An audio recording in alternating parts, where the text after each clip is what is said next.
The following is a pre-recorded video podcast, originally available on http://www.anchor.fm/Video Gamers Oasis and Spotify. We are back in the game. We have Zork II, the Wizard of Frobozz, already started. I had to, for a moment, I had to take a little brief break just to get the things calibrated on my Windows Frotz available. I'll provide a link in the description where you can download Windows Frotz. Sorry about the delay, folks. We'll get right into the game. We are playing the introduction, and we're just starting playing for an hour. Probably going to play till 10:30 to be exact. So hope you have your popcorn, your favorite beverage. Let's get on with the game. The title reads Zork II, the Wizard of Frobozz. Copyright 1981, 1982, 1983 Infocom Incorporated. All rights reserved. Zork is a registered trademark of Infocom Incorporated. Version 48 / serial number 840904.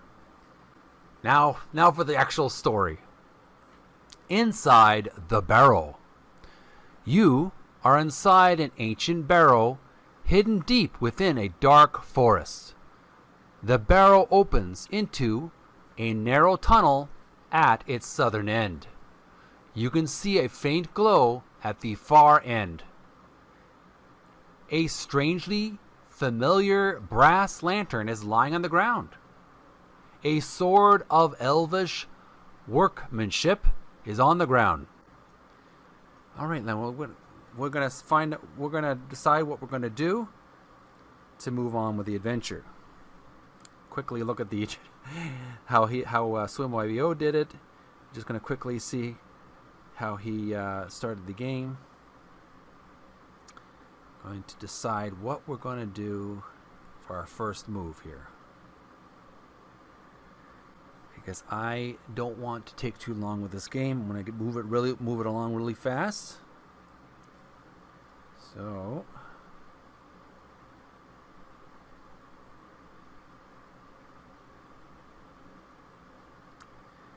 trying to decide what to do here.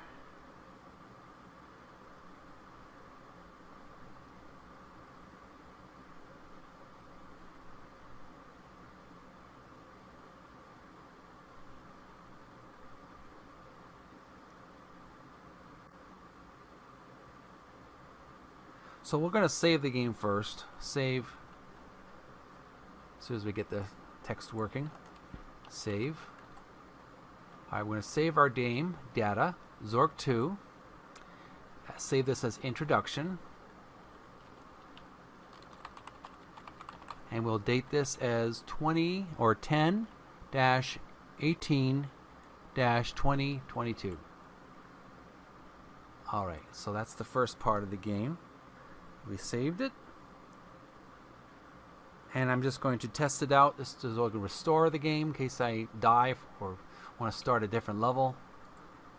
Open the game. Okay, we're good. We restored the game.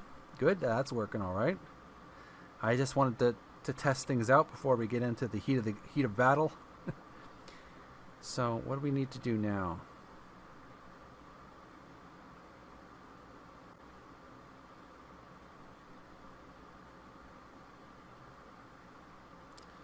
We want to take all.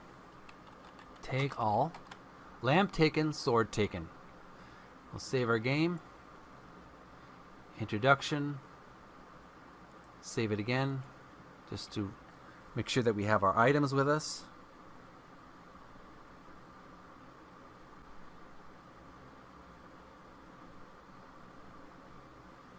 Now we want to go south. South, narrow tunnel. You are standing at the southern end of a narrow tunnel where it opens into a wide cavern. The cavern is dimly illuminated by phosphorescent mosses clinging to its high ceiling. A deep ravine winds through the cavern, with a small stream at the bottom. The walls of the ravine are steep and crumbly. A footbridge crosses the ravine to the south. We want to go south again. South. Footbridge. You are standing on a crude but sturdy wooden footbridge crossing a deep ravine. The path runs north and south from here. We want to go south again. Great Cavern. This is the center of the Great Cavern, carved out of the limestone. Stalactites and stalagmites of many sizes are everywhere. The room glows with dim light provided by phosphorescent moss, and weird shadows move all around you. A narrow path winds southwest along the stalagmites, and another leads northeast. We're going to save our game. We're going to name this Great Cavern. So replace introduction with Great Cavern. Put a dash between the words. Cavern. All right. Save. Okay. What do we have a quick beverage of my lemon water. All right, what's next?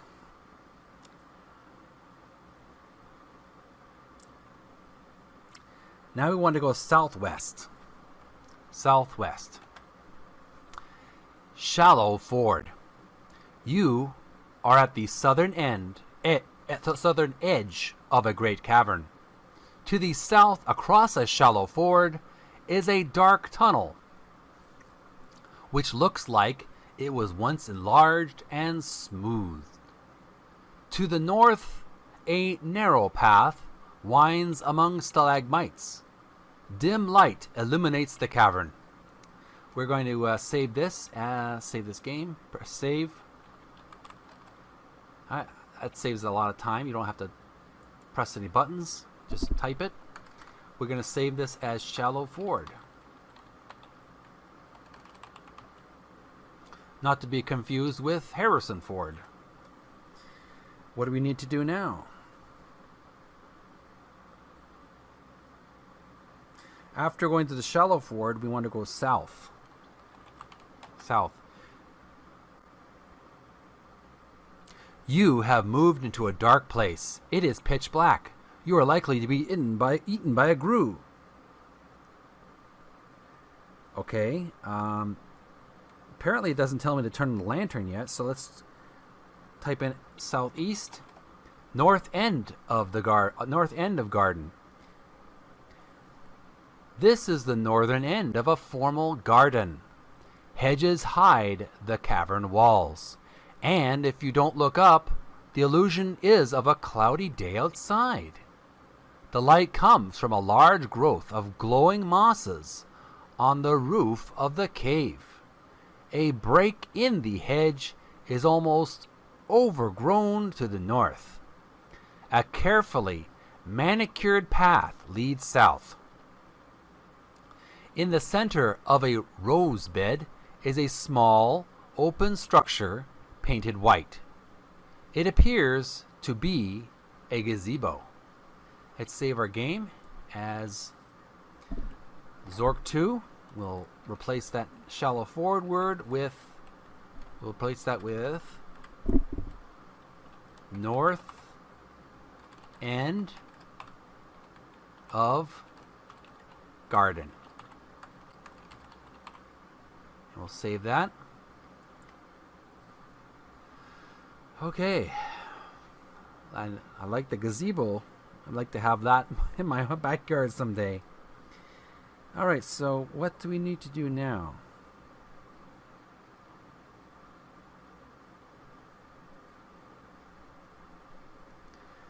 Now we want to go in gazebo.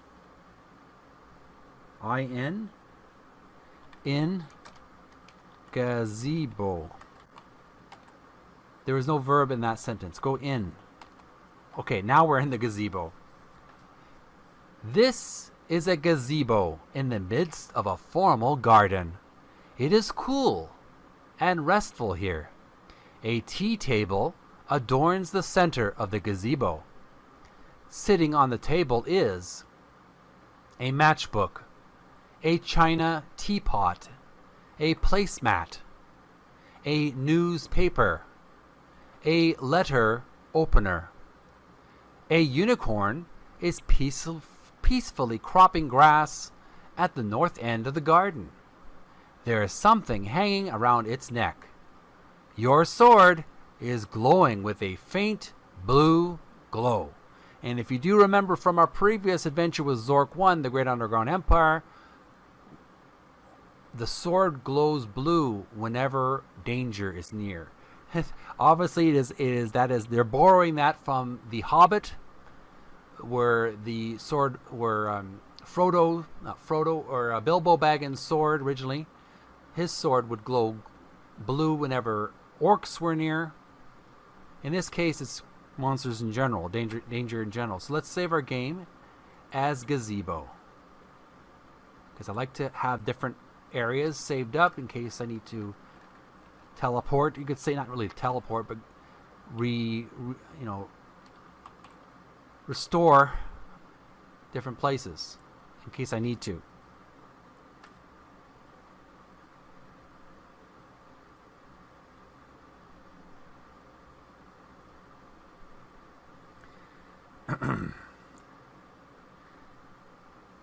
Okay. That's interesting. The unicorn's around nearby. There's no unicorn in the walkthrough. That's strange. So let's take teapot. Taken. Let's save the game again. Zork Gazebo, and we'll save this as well as teapot taken. Save the game, and we'll look at our inventory. You are carrying a china teapot, a sword, and a lamp. Now we want to go outside the gazebo. Out. North end of garden. There is a beautiful unicorn here cropping grass. The unicorn bounds lightly away. Your sword is no longer glowing. Aha. I'm just wondering if the unicorn is dangerous. Maybe it could be a trap.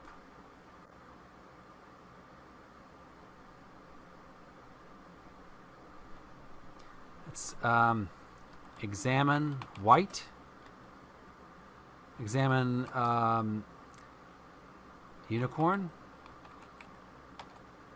Unicorn? What unicorn? There is a beautiful unicorn eating roses here. Around its neck is a red satin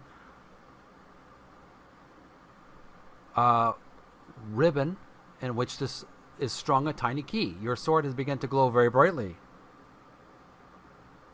Okay. So what do we do with that unicorn?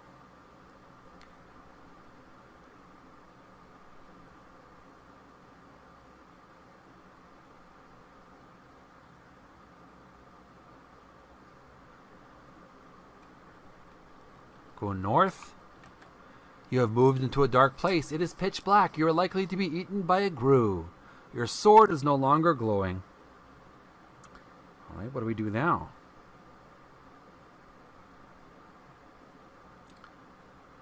Turn lamp on. Dark tunnel. This is a dark tunnel with dim light to the northeast. Excuse me. The tunnel is smooth but dusty and filled with twigs and leaves. Debris, which becomes deeper as the tunnel branches into a wide corridor leading southwest and a narrower one leading southeast. Let's save our game as Dark Tunnel.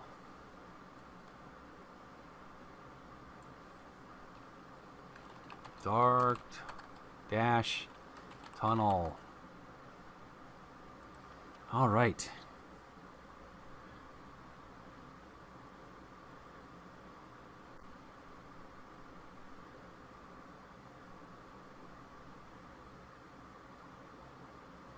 Want to go north? No, we don't know where north. It can't go that way, so let's go northeast. Shallow ford. Back in the shallow ford.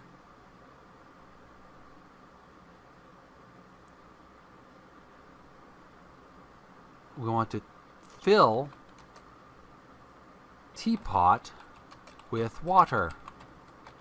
The teapot is now full of water. Let's save our game as shallow ford. Because we're probably going to need this teapot of water soon. I don't know when, but it's probably going to come in handy. Fill teapot with water. And we dated it October the 18th, 2022.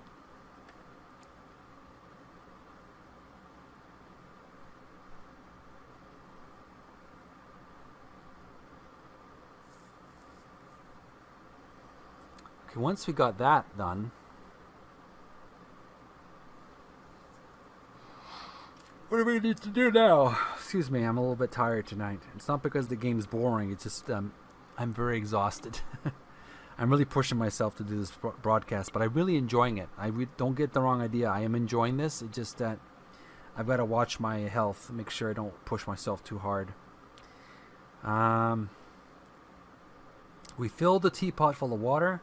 Now we want to go south to the dark tunnel, and then we want to go southwest. Path near stream. The path follows the south edge of a deep ravine and heads northeast. A tunnel heads southwest, narrowing to a rather tight crawl. A faint whirring sound can be heard in that direction. On the east is a ruined archway choked with vegetation. Let's save this game as park near stream. Path near stream, pardon me. Path dash near dash stream. Save. October 18th.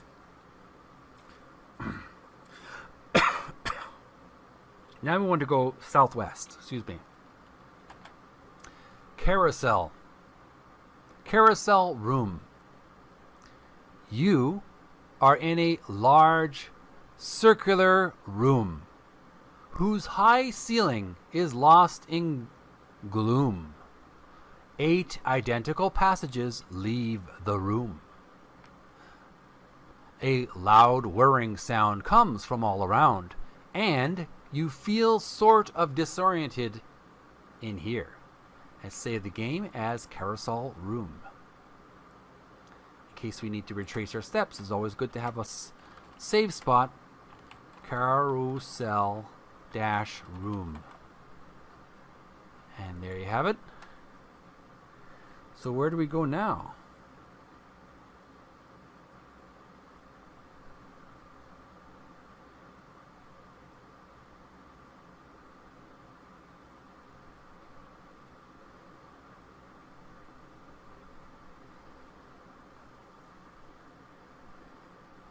We want to go southeast.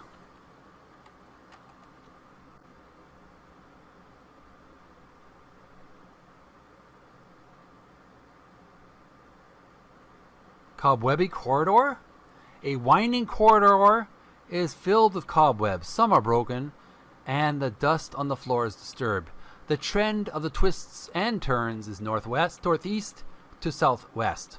On the north side of one twist, high up, is a narrow crack. There is a coil of black braided string here. Now this is not what it's supposed to happen. What did I do wrong?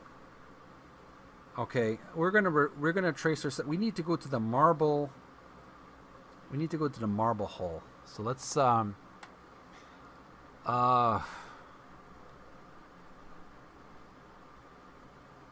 let's retrace our steps to restore. We're going to restore back to the carousel room. All right, look. Carousel room. You are in a large circular room whose high ceiling is lost in gloom. 8 identical passages leave the room. A loud whirring sound comes from all around, and you feel sort of disoriented in here. I get it. I get it now. It's like a gigantic wheel of fortune, and there's no determination of which room you're really going to go. A strange little man in a long cloak appears suddenly in the room. He is wearing a high-pointed hat embroidered with astrological signs. He has a long, stringy, and unkempt beard. He mutters something, muffled by his beard, and disappears as suddenly as he came. That must have been the Wizard of Frobozz.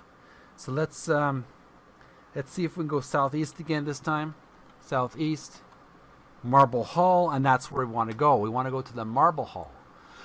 Sometimes I guess you have to go several times in the same room, same game. You have to retry it basically. Marble Hall. All right, Marble Hall saved, done. All right, once we're in the Marble Hall, this is an arched hall of fine marble. The hall stops abruptly to the north at a ford across a stream, where the marble is cracked and broken. Perhaps a flood or collapse of the cave was responsible. To the south, the hall opens into a large room. There is rather annoying whirring sound. Excuse me. There is a rather annoying whirring sound coming from that room. There is a square brick here which feels like clay. That's important.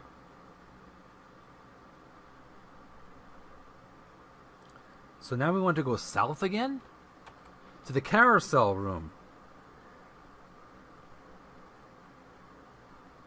Southeast. You are not sure which direction is which. The room is very disoriented. Okay, we want to, according to the walkthrough, we want to go to the riddle room. So let's go south again. Let's let's retrieve our game to the carousel room. Look. You are in a large circular room. We want to go to the riddle room. Southeast. Marble Hall. Nope. Let's try that again.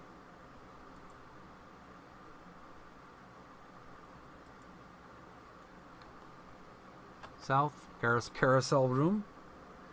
We want to go...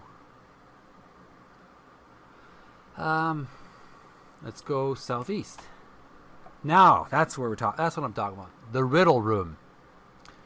This is a room which is bare on all sides. There is an exit down in the northwest corner of the room. To the east is a great closed door made of stone.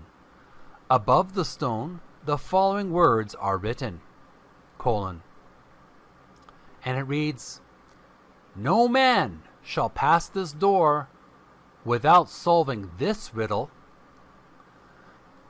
and the riddle is, what is tall as a house, round as a cup, and all the king's horses can't draw it up?"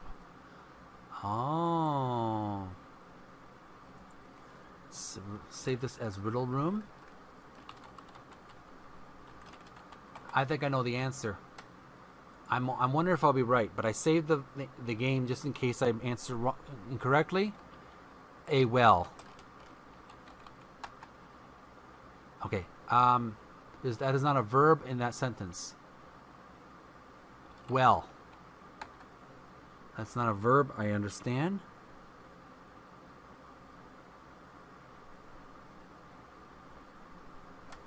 I don't know how I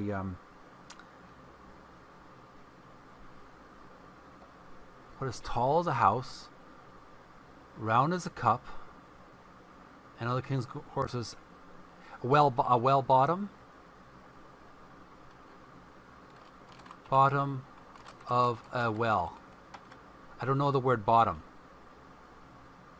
Well, water? It's not a verb, I understand. What is the answer? According to SwimYBO's YouTube walkthrough, what did he type out? I know it has something to do with well. A well water. But what did he type? I know that he typed something. I'm trying to figure out what he typed. What the heck?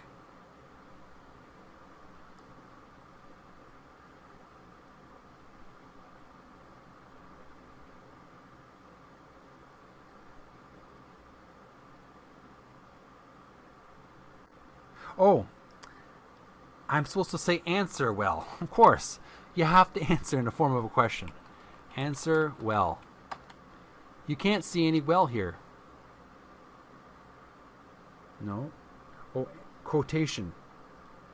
Answer. Quote, quote, answer, quote, quote, quote. Quote, quote, twice. There is a deafening clap of thunder, and the stone door quietly swings open to reveal a passageway beyond. Did I do it?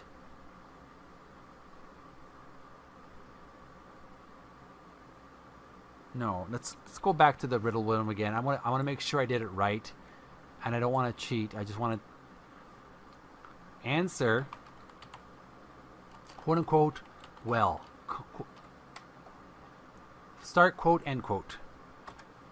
There is a deafening clap of thunder, and the stone door quietly swings open to reveal a passageway beyond. I did answer correctly the first time anyway, so that's good. We'll take this riddle room answer. All right, we got that part done. Good. Now we want to go.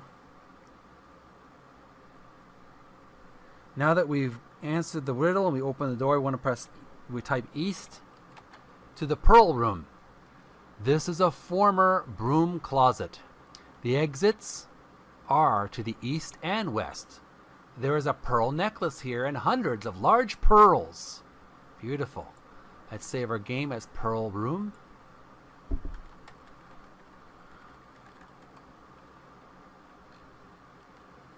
Pearl room.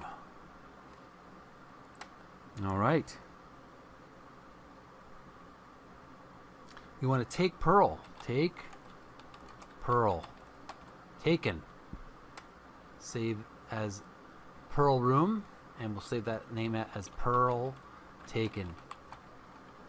And we'll look at our inventory just to double check. You are carrying a pearl necklace, a china teapot. The china teapot contains a quantity of water, a sword, and a lamp providing light. Now we want to go east. Circular room. This is a damp, circular room whose walls are made of brick and mortar. The roof of this room is not visible, but there appear to be some etchings on the walls. There is a passageway to the west. There is a wooden bucket here, 3 feet in diameter and 3 feet high. Let's save our game as circular room. Circular room. We already dated it, so we're in the circular room. Excuse me. And I want to type in get in bucket. Get in. There's a wooden bucket 3 feet in diameter and 3 feet high. Get in bucket.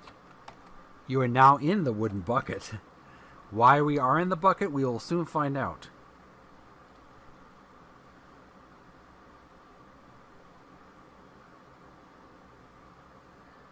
Now we want to pour water. Pour water into bucket.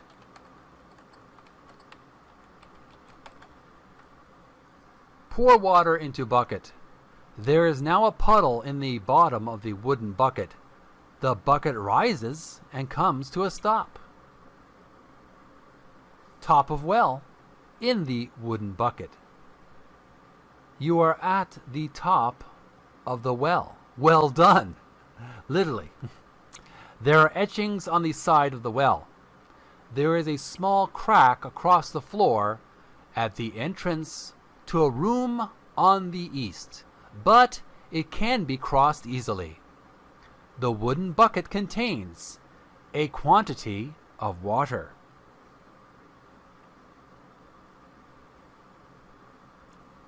So what do you want to do now?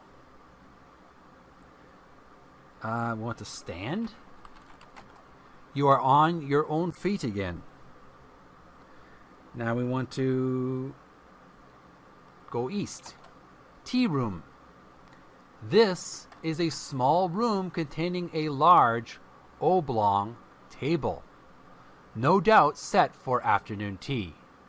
It is clear from the objects on the table that the users were indeed mad.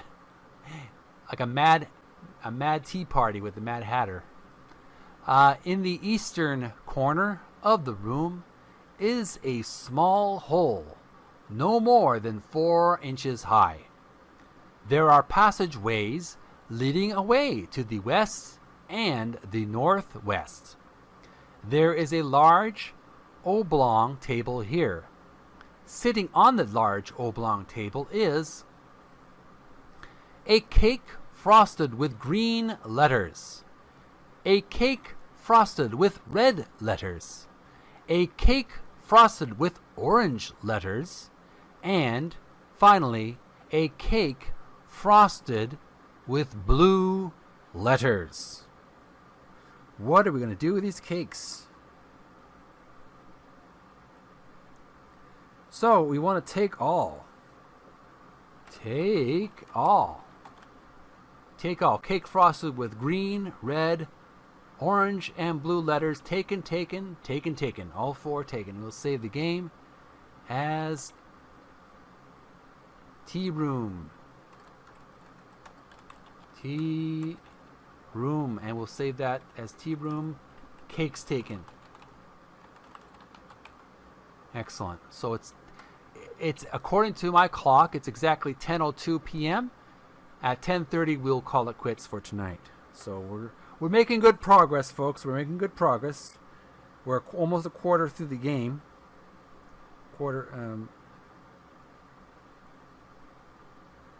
Now we're going to examine the green. Examine green. The icing spells out, "Eat me." All right.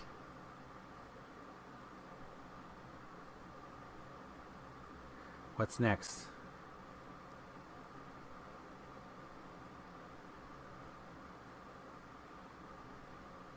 Okay. Okay, we will type in. We'll type in. The cake says to eat me, so let's type in eat green. Suddenly, eat green. Suddenly, the room appears to have become very large, although everything you are carrying seems to be its normal size. Oh, you shrunk, I think. Save the game as eat green. Cakes taken, eat green. Eat green. Okay. You'll save that. What's next?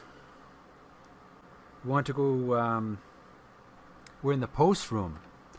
This is an enormous room, in the center of which are 4 wooden posts delineating a rectangular area, above which is what appears to be a wooden roof. In fact, all objects in this room appear to be abnormally large. To the east is a passageway. There are large gaping chasms to the west and northwest. We'll save this game as post room.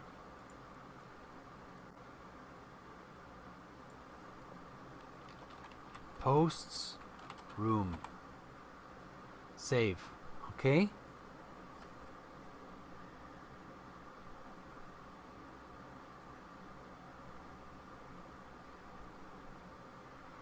Okay, let's see what we need to do now.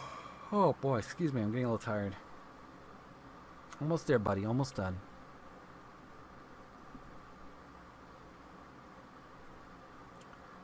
So we want to go east to the pool room. Is it actual swimming pool or a game of billiards? Pool room. This is a large room, one half of which is depressed. Salty water flows from a large leak in the ceiling. The only exit is to the west. A stoppered glass flask with a skull and crossbones marking is here. The flask is filled with some clear liquid. The leak has submerged the depressed area in a pool of tears.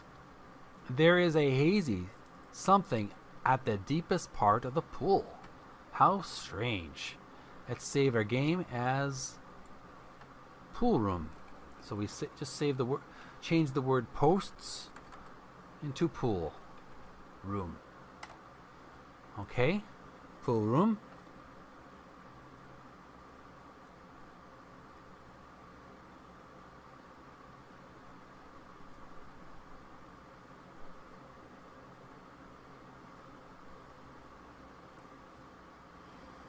What do we need to do now?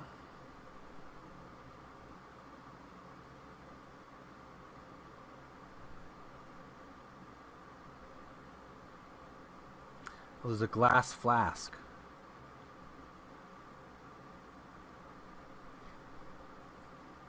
The flask is filled with some clear liquid. It doesn't say red. Examine red through flask? Examine clear through flask.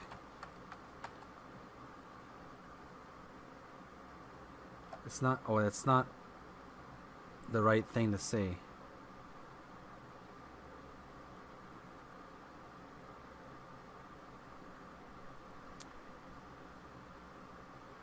A stoppered glass flask with a skull and crossbone marking is here. The flask is filled with some clear liquid. We'll type in read red through flask. The flask distorts and magnifies the cake. Oh, we're supposed to read the red through the flask. I get read the red cake through the flask. The flask distorts and magnifies the cake frosted with red letters. This is a very elaborate, this is a very deceptively complicated game. It's really interesting. The flask distorts and magnifies the cake frosted with red letters, showing details not noticed earlier. The letters now say evaporate. Okay. Read red. The first letter is a capital E, the rest is too small to read. I get it. So the flask magnifies the text. So we'll save this as pool room.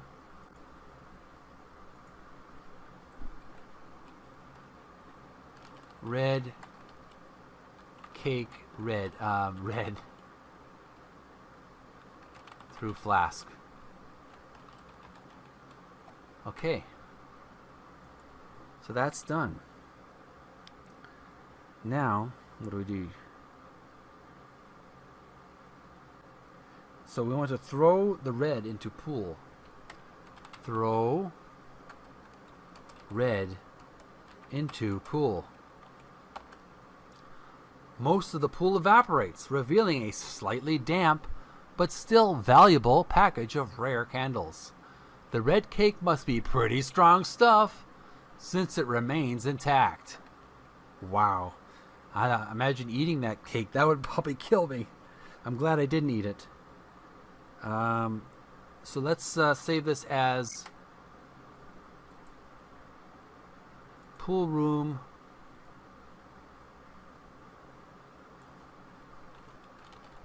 Evaporated. Pool room, red cake. Water evaporated. Save that game. Okay. So far so good. We want to take the candles. Take candles. You can't see any candles here. Look. There's a large room on which suppressed salty water flows from a large leak in the ceiling. The only exit is to the west. There is a cake frosted with red letters here. A stopper glass filled flask with skull and crossbones markings here. The flask is filled with some clear liquid. There is a package of candied goodies here.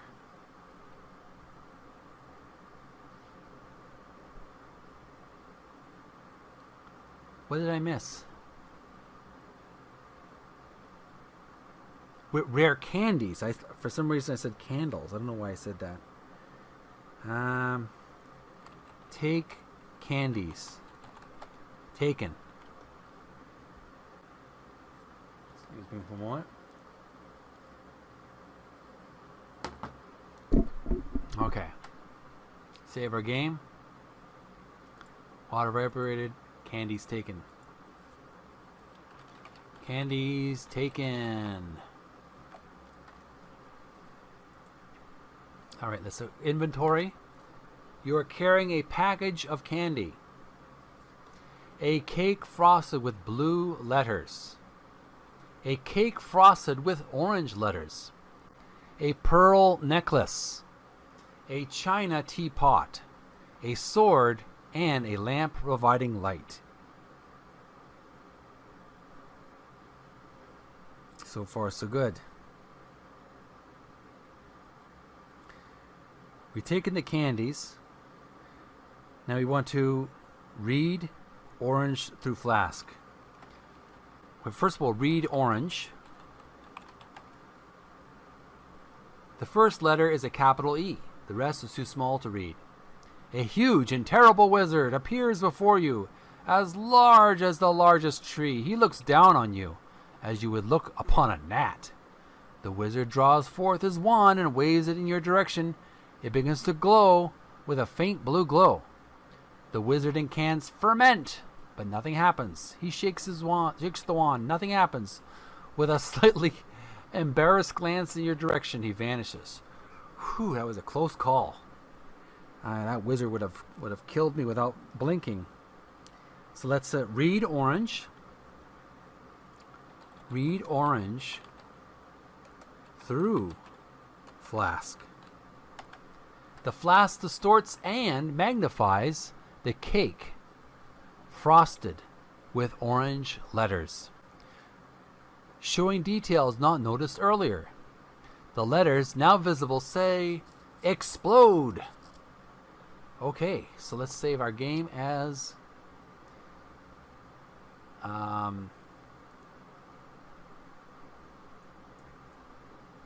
pool room orange cake.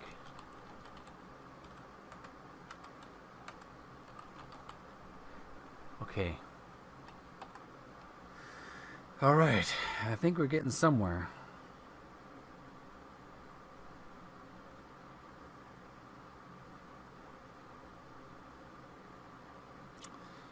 We have just a few more minutes left in the game, and then we'll take it. We'll call it quits for tonight. So we want to drop orange. Drop orange. Dropped. Now we want to read blue through flask. The flask distorts and magnifies the cake frosted with blue letters, showing details not noticed earlier. The letters now visible say enlarge. Save the game. Pool room blue cake. We'll save that level.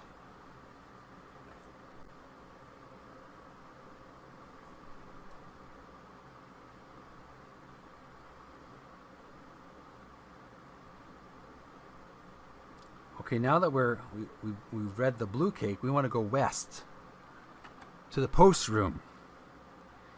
And then we want to go eat blue. And we want to save our game first.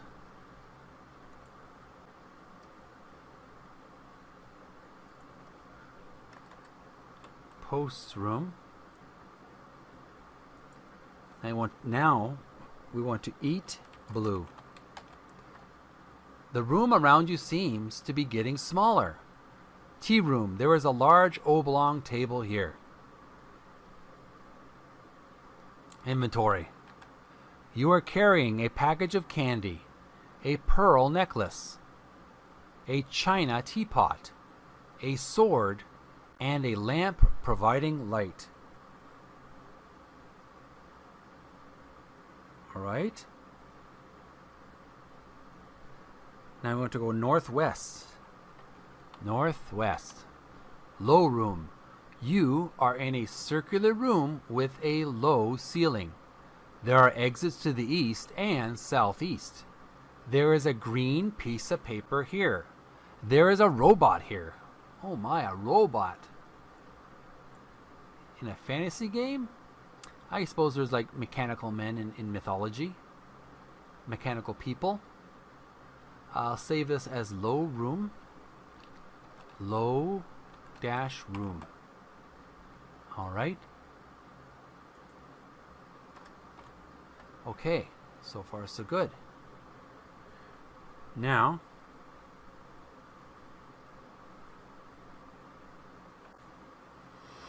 what do we do in this room with a robot?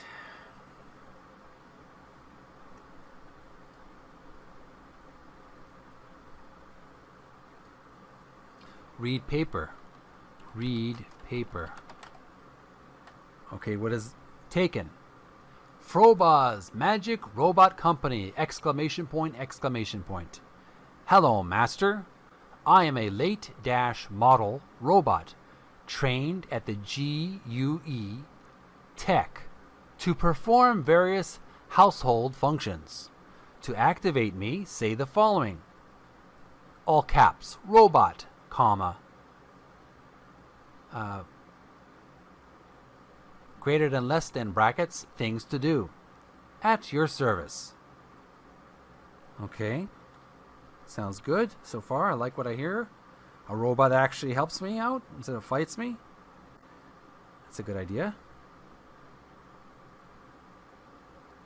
What do we do with that now? So far so good.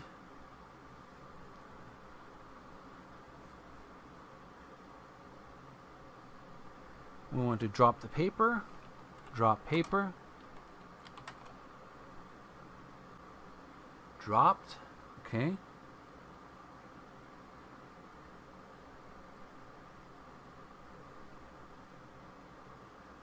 We want to type in robot E. You use the word E in a way that I don't understand.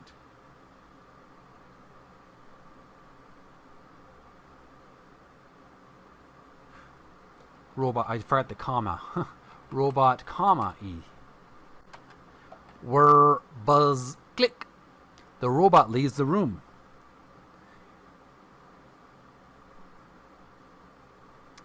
Okay.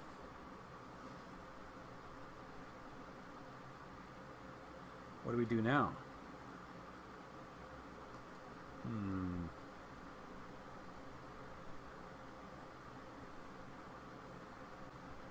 We want to go E. East. Machine room. This is a large room full of assorted heavy machinery whirring noisily. The room smells of burned resistors. Along one wall are 3 buttons which are respectively round, triangular, and square. Naturally, above these buttons are instructions written in capital EBCDIC, period. A large sign In English, above all the built buttons say, quote unquote, danger, dash dash, high voltage. There are exits to the west and the south. There is a robot here. I have a feeling, just an intuition, that that robot's going to prove to be very useful in this particular individual situation. Because we want a robot to do our dangerous work for us, especially when there's high voltage. We want to type in robot, comma, press round. Whir, buzz, click. Nothing seems to happen. Okay.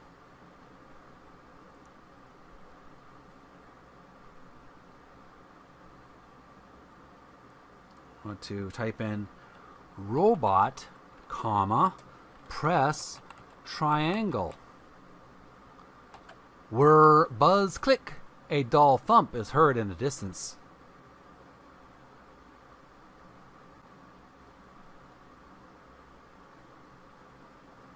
Okay.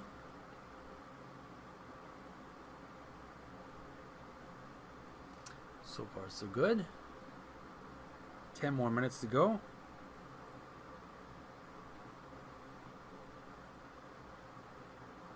Robot, comma, S. Whir, buzz, click. The robot leaves the room. Now we want to type in S.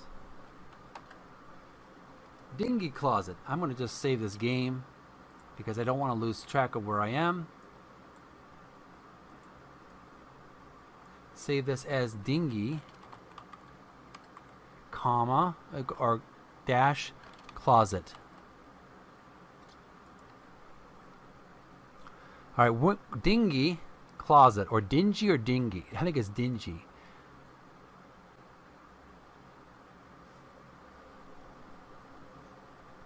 Dingy closet. This is a dingy or dingy closet. Excuse me. Adjacent to a larger room to the north.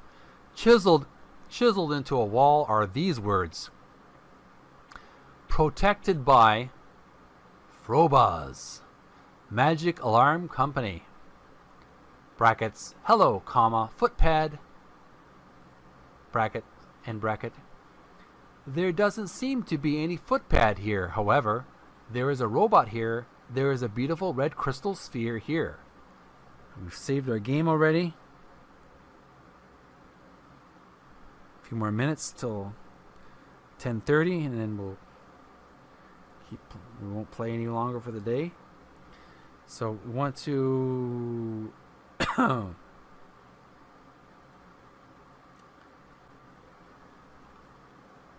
take red. As you reach for the sphere, a solid steel cage falls from the ceiling to entrap you. To make matters worse, poisonous gas starts coming into the room. Cage, you are trapped into a solid steel cage. No! I can almost smell that gas. Man, power of the imagination. What am I going to do now?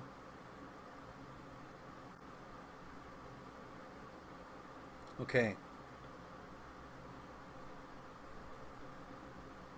Type in robot, lift cage. Robot, comma, lift cage. The cage shakes and is hurled across the room. It's hard to say, but the robot appears to be smiling. Dingy closet. There is a beautiful red crystal sphere here. What? That's strange.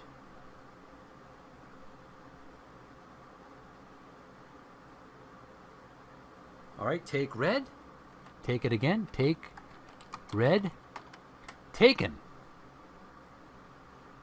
Let's look at our inventory. You are carrying a red crystal sphere, a package of candy, a pearl necklace, a china teapot, a sword, and a lamp providing light. Apparently that robot did something to save me. I don't know what it did, but it rescued me. Now we want to look in red. Look in red. As you peer into the sphere, a strange vision takes shape of a distant room, which can be described clearly. ... Dreary room. This is a small and rather dreary room, eerily illuminated by a red glow emanating from a crack in one wall. The light falls upon a dusty wooden table in the center of the room. On the south side of the room, is a massive wooden door, which is a small window barred with iron. A formidable bolt lock is set within the door frame. A keyhole lies within the lock. A rusty iron key is in place within the keyhole. The vision fades, revealing only an ordinary crystal sphere. A strange little man in a long cloak appears suddenly in the room. He is wearing a high pointed hat embroidered with astrological signs. He has a long, stringy, and unkempt beard. He mutters something muffled by his beard and disappears as suddenly as he came. Okay. Goodbye, wizard. For now. Okay. So, let's save our game as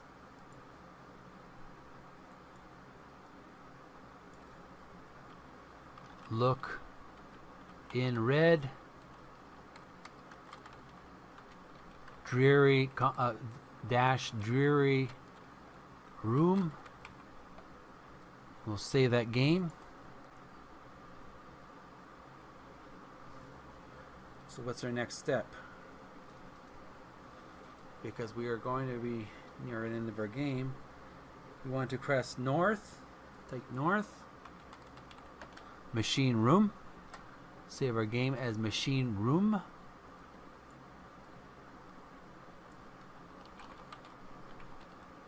Machine Room saved. Okay. Now we have to go west. As you enter, your compass starts spinning widely. What compass, you ask? The one which allows you to specify compass directions for movement. Low room. There is a green piece of paper here.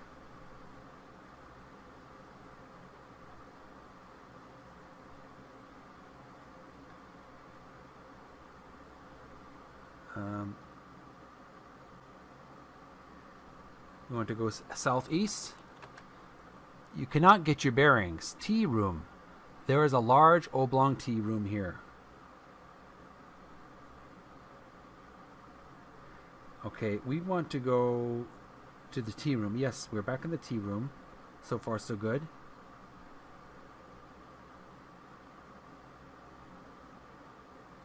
There's a large oblong table here. We want to go west. Top of well. There's a wooden bucket here, 3 feet in diameter and 3 feet high. The wooden bucket contains a quantity of water. Save the game as top of well. Top of well. Alright, so far so good.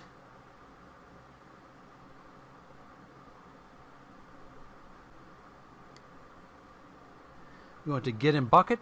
Get in bucket. You are now in the wooden bucket.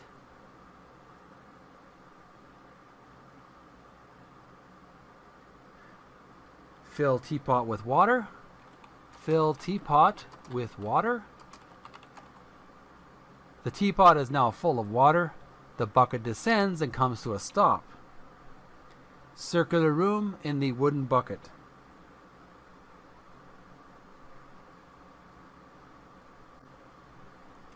Want to stand. You are now on your own feet again. And then want to drop teapot. Teapot dropped. Inventory. You are carrying a red crystal sphere, a package of candy, a pearl necklace, a sword, and a lamp providing light.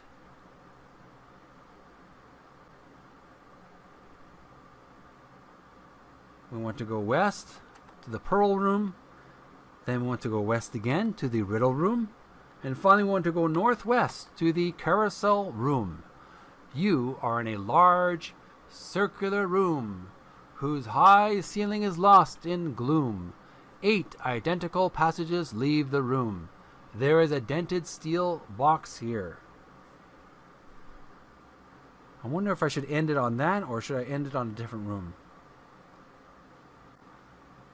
Okay, let's open the box. Let's find out what's in the box. Open box.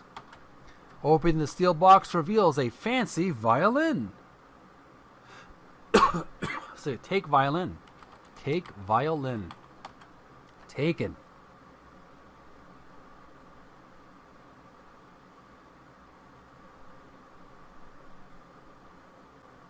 Then we go to southwest. Cobwebby Corridor. A winding corridor is filled with cobwebs. Some are broken, and the dust on the floor is disturbed. The trend of the twists and turns is northeast and southwest. On the north side of one twist, high up, is a narrow crack. There is a coil of black braided string here. And on that note, we will save the game right now. We'll save this as Cobwebby Corridor.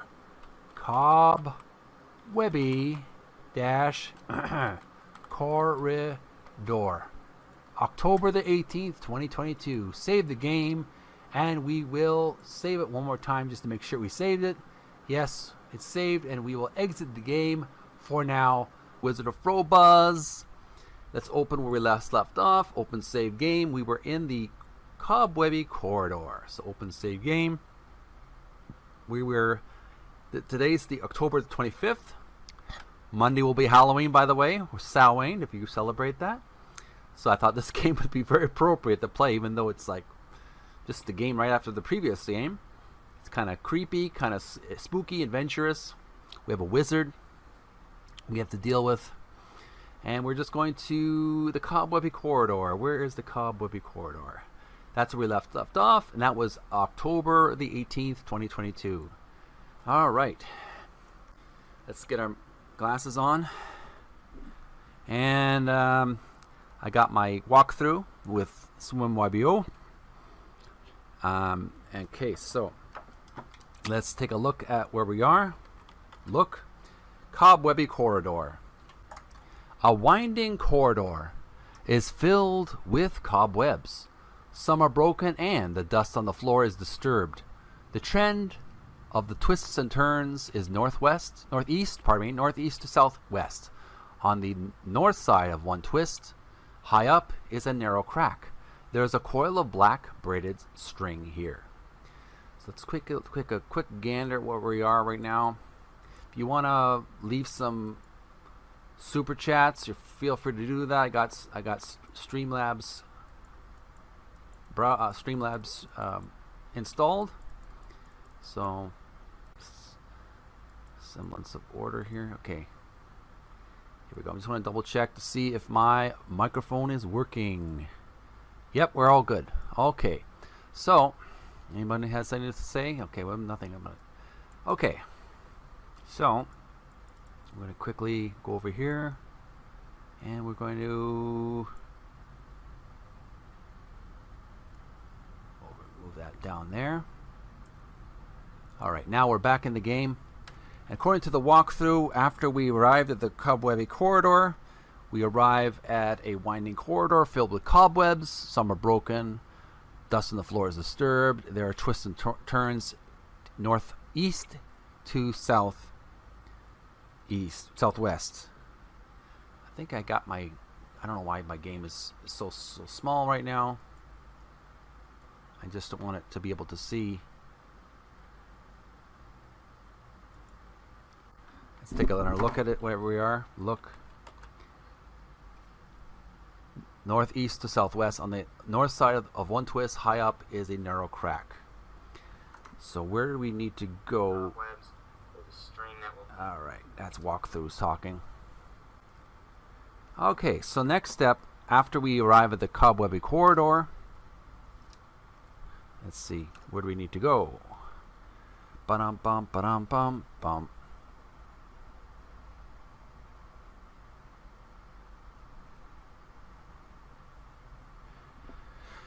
Let's turn that light off a bit more. I like to do these in the dark sometimes because it's fun, kind of spooky. So we're in the Cobwebby Corridor and we want to take the string. Take string. Taken. Alright. So we're going to save our game. We'll save this game as Cobwebby Corridor. We will date it 25th of October. And we will save this as string taken. And we're going to save the game like that. Very good. Now we want to go southwest. Southwest.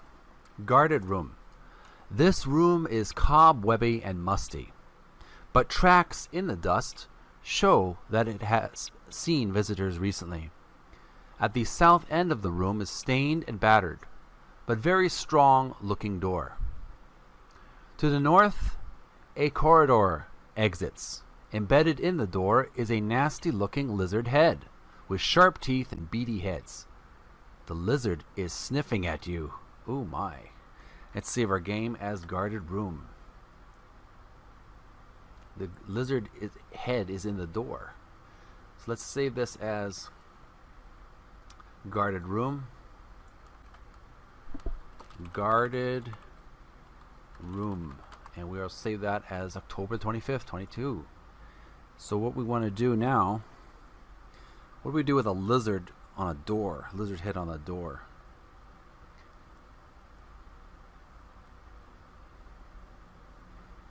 Okay. Apparently, we have to give the candies to the lizard. So let's look at inventory. We are carrying a black string, a fancy violin, a red crystal sphere, a package of candy, a pearl necklace, a sword, and a lamp providing light. Give candy to lizard. The guardian greedily wolfs down the candy, including the package. It seemed to enjoy the grasshoppers particularly. It then becomes quiet and its eyes close. Lizards are known to sleep a long time while digesting their meals. Okay, so let's look at our inventory. You are carrying a black string, a fancy violin, a red crystal sphere, a pearl necklace, a sword, and a lamp providing light, but no more candies. So we will save as we'll save this as give candy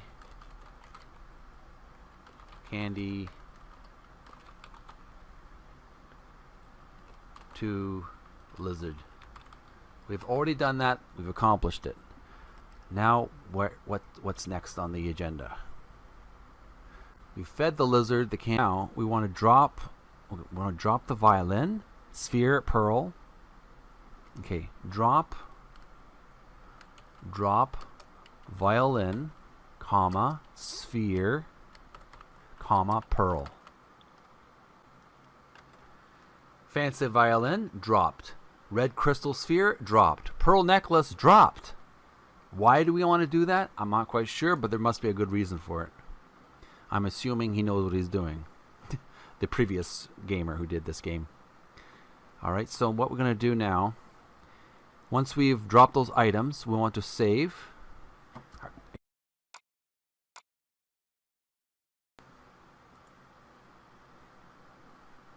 As guardian room, items dropped. So we'll save that. Then we want to go north. Cobwebby Corridor. Alright, what do we do after that? Okay, we want to go northeast. Northeast to the carousel room. There is a dented steel box here. And they want to go east. Topiary. This is the southern end of a formal garden. Hedges hide the cavern walls, and mosses provide dim illumination. Fantastically shaped hedges and bushes are arrayed with geometric precision. They have not recently been clipped, but you can discern creatures in the shape of the bushes. There is a dragon, a unicorn, a great serpent, a huge misshapen dog, and several human figures. On the west side of the garden, the path leads through a rose arbor into a tunnel. Let's save our game as Topiary.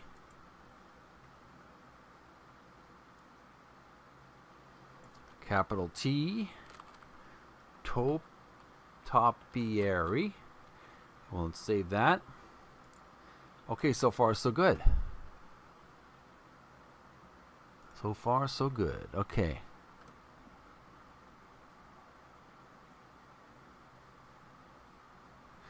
All right, where are we going to go now? Okay, whoa. Moving too fast. Rose Arbor into a tunnel. We want to go north. Type in N. Formal garden. This is the middle part of a formal garden. Hedges hide the cavern walls, and a dim illumination comes from mosses far above. The path is of small crushed white stones. It winds among bushes and flower beds from south to north.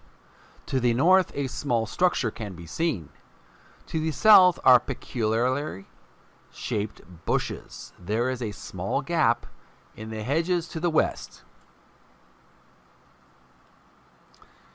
All right. No unicorn this time. We want to save our game as formal garden. Let's save this as formal garden. Formal garden. Excuse me. Oh, yawning today. Very busy day today. Formal garden saved. Now, we want to go north again. North end of garden. Save that. I like to save all the different rooms I go to, especially if they're different, unusual. In case something happens, I can always return to it. North end of garden. We've saved north end of garden now. So once we go to the north end of garden, we want to go in. Gazebo. Sitting on the table is a matchbook, a placemat, a newspaper, a letter opener. A unicorn is peacefully cropping grass at the north end of the garden. There is something hanging around its neck. Your sword is glowing with a faint blue glow. Let's save our game as Gazebo, but we'll update the date because it's October 25th now. Gazebo. All right, so far so good. Now that we've at the gazebo, we want to take all the items on the table. Take all. Matchbook taken. Placemat taken. Newspaper taken. Letter opener taken. The unicorn bounds lightly away. Your sword is no longer glowing. Let's save our game as Gazebo. All items taken. Comma. Dash. Taken. Okay, all the items are taken. Very good. Alright, what next? Once we've taken all these items, we want to go out of the gazebo, out north end of garden, and we want to go south to the formal garden. Let's move on here.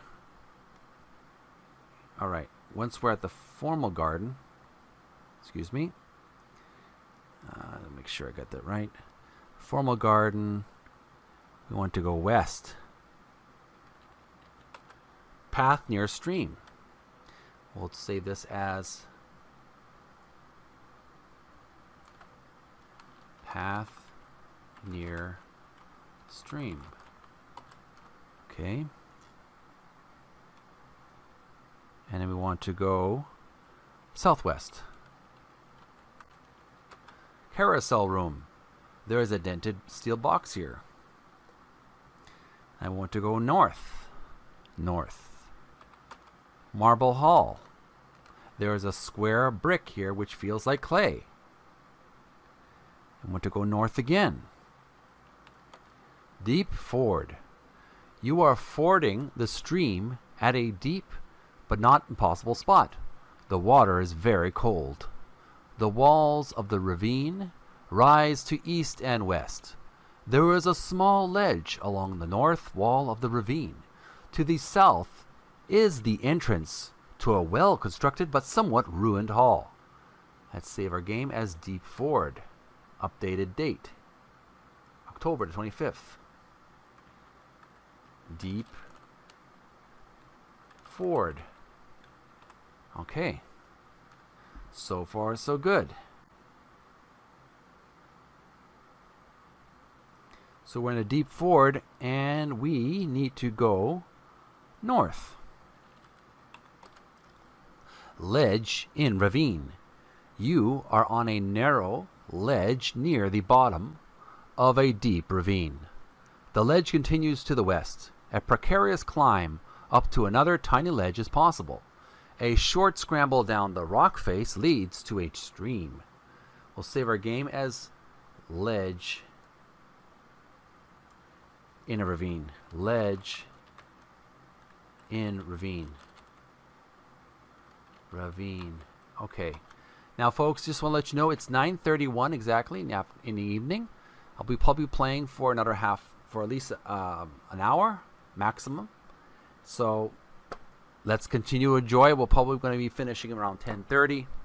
I hope you can have your favorite beverage ready and favorite snack. We're going to be here for a while. So you want to get yourself comfortable in your couch or your bed. Make sure your head's propped up so you don't fall asleep. I want you to be awake while we're having this nice adventure. So let's continue on. We're at the ledge in the ravine. Now we want to go up. You want to go up? Tiny room. Here we go. This is a tiny room carved out of the wall of the ravine. There is an exit down a precarious climb. On the north side of the room is a massive wooden door, which has a small window barred with iron. A formidable bolt lock is set within the door frame.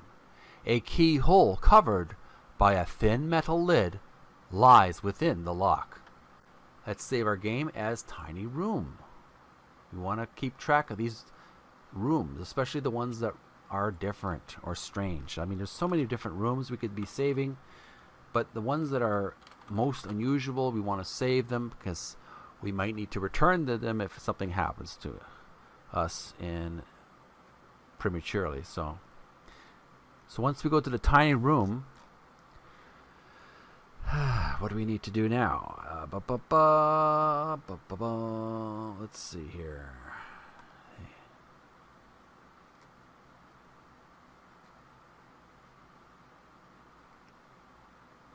Once we go to the tiny room, we want to put mat under door. I would never have thought of that. Put mat under door. The placemat fits easily under the door. Okay.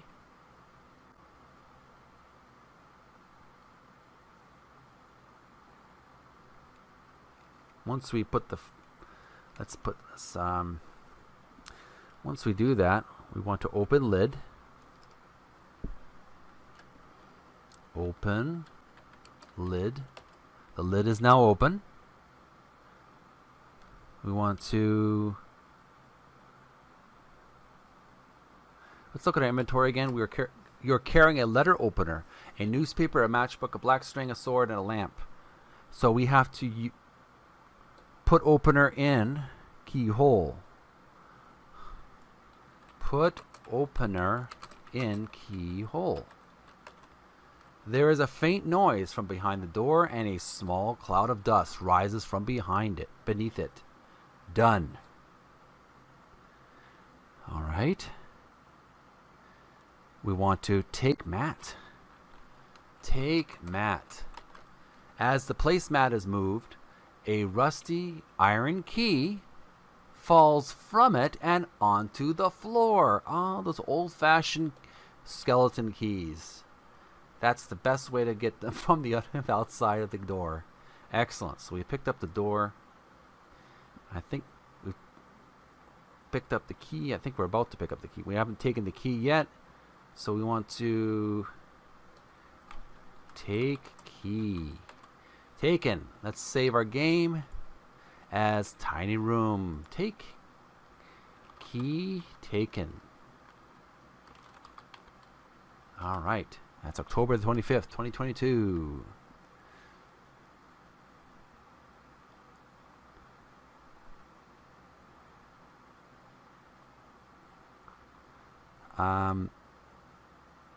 Oh, we want to take all the other items. Take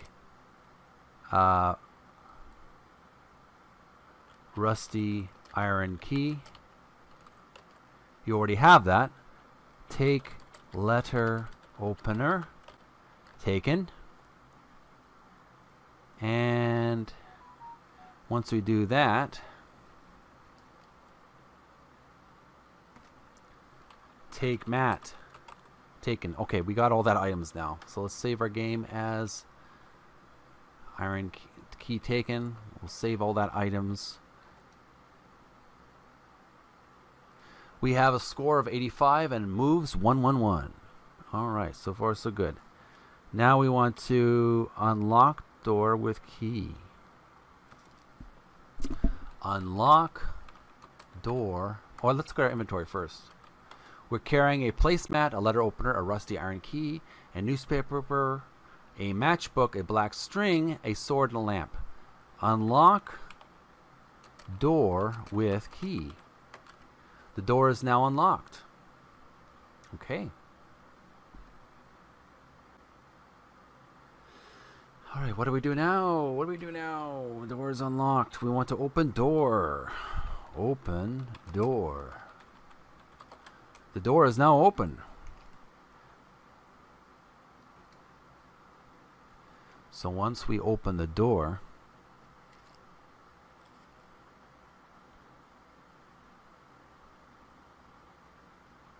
drop opener. Drop opener. Drop.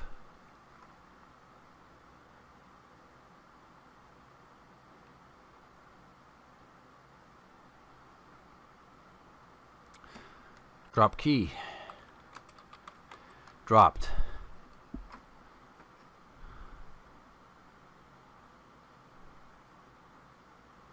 We want to go north. Dreary room. Ooh, a dreary room. This is spooky. In the center of the table sits a blue crystal sphere. Save our game as dreary room. Dreary dash room. Okay, so now we have a blue crystal sphere. We had a red one before, now we have a blue one. So you want to take the blue, take blue, take blue, taken. Okay, we've saved. I want to save what we've taken. Blue sphere. Taken. Okay. we've taken the blue sphere. And once we get that accomplished,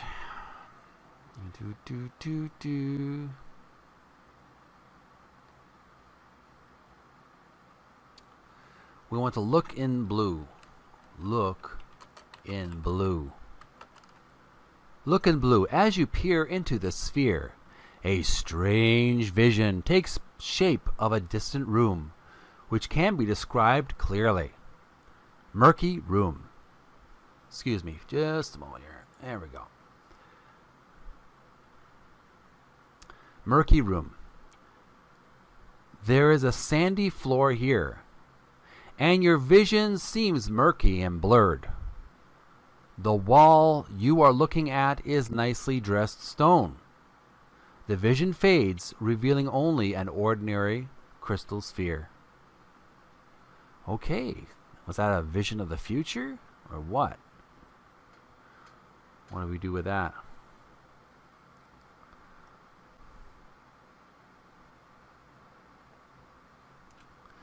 Let's see here. Once we're in the murky room, we looked at the murky room. We want to go south. Pretty sure we have to go south. Time room. There is a rusty iron key here. There is a letter opener here. A strange little man appears suddenly in the room. He is wearing a high pointed hat embroidered with astrological signs. He has a long, stringy, and unkempt beard. The wizard draws forth his wand and waves it in your direction. It begins to glow with a faint blue glow. The wizard, almost inaudibly, whispers a word beginning with F, and then disappears, chuckling nastily. He. You rush at the wizard, intending to tear him limb from limb. The wizard mumbles something under his breath, and just before you reach him, he vanishes. Okay. That was unexpected.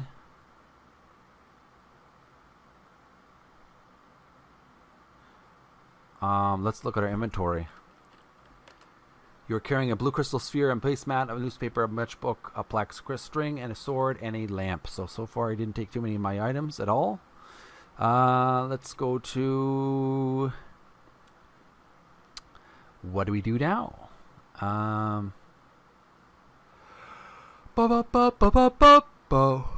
Once we do that, we have to... We run south. We want to go down. Ledge in ravine. Then we want to go... We want to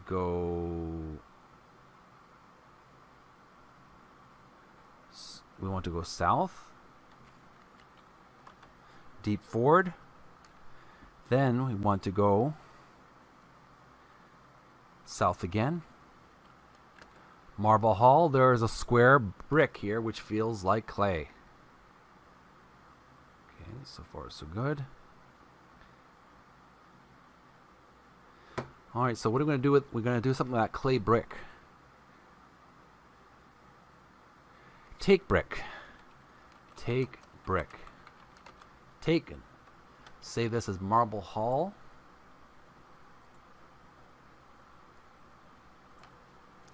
Marble Hall. Brick. Taken. Save that as the 25th of October. And once we've taken the brick, and we've taken it, and then we want to go south. Carousel room. There is a dented steel box here. Then we want to go southwest. Cobwebby Corridor. We're back at the Cobwebby Corridor. All right, so far so good.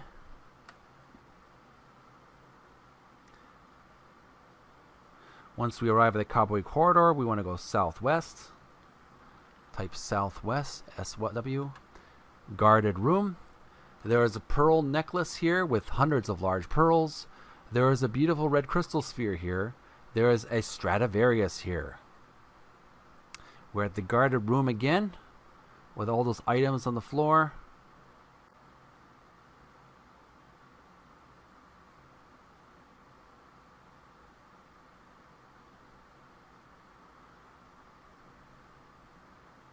Well, it tells me apparently you have to drop the blue.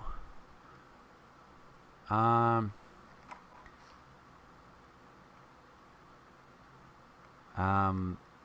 look at our inventory. You're carrying a brick, a blue crystal sphere, a placemat, a newspaper, a matchbook, a black string, a sword, a lamp. So we need to drop blue, drop, and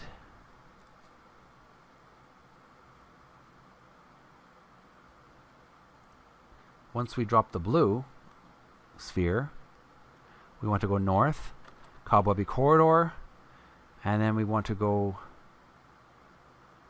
northeast. All that guard doors, I guess, is safe. Northeast carousel room. There's a dented steel box here. So we've dropped all our items at the guard room. We've entered the carousel room again. So we want to go northwest. Northwest. Cool room. The room is cool and damp. The air is misty. A twisty path from the southeast splits here toward a wide northerly stone bridge and a narrow westerly tunnel. It is from the latter that the mists and chill seem to originate. You feel cooler and less angry now. Let's save our game as Cool Room. Cool Room. October 25th. Okay, we've saved our Cool Room area. Now we want to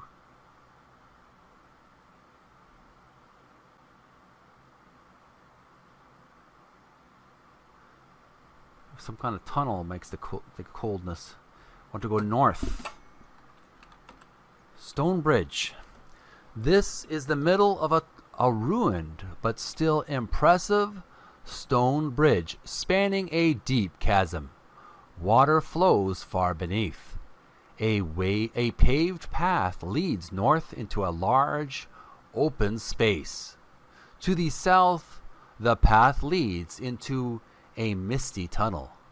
Your sword is glowing with a faint blue glow. Save our game as Stone Bridge. Stone Bridge. Okay, once we make it to the Stone Bridge, where do we go from there?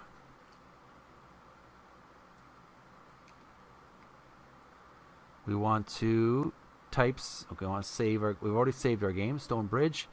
Now, once we've saved the game, we want to go north. Dragon Room. Ooh, spooky, scary. Dragon Room. The room is a large cavern full of broken stone. The walls are scorched, and there are deep scratches on the floor. A sooty, dry smell is very strong here. A paved path winds from a large passage to the west through the room and across a huge stone bridge to the south. To the east, a small crack is visible. A dark and smoky tunnel leads north. A huge red dragon is lying here, blocking the entrance to a tunnel leading north. Smoke curls from his nostrils and out between his teeth. Your sword has begun to glow very brightly. Let's save our game as Dragon Room. October 25th. Dragon Room. Okay. Yikes. Now what are we going to do about this individual situation with the dragon? What do we need to do?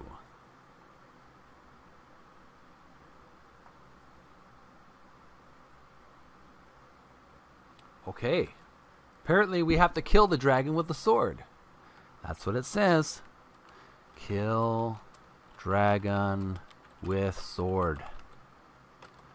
That captured his interest. He stares at you balefully.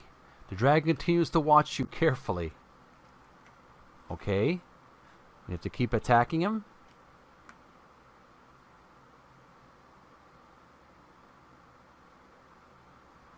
Alright, apparently that doesn't really scare him too much. We want to go south. Stone bridge. The dragon follows you out of mingled curiosity and anger. So we have to, I guess we're going to have to lure him outside the room. And kill dragon with sword again. Out on the stone bridge. Kill dragon with sword. The dragon hide is tough as steel, but you have succeeded in annoying him a bit. He looks at you as if deciding whether or not to eat you. The dragon continues to watch you carefully. So I'm just annoying him so much. I'm not really killing him or hurting him at all.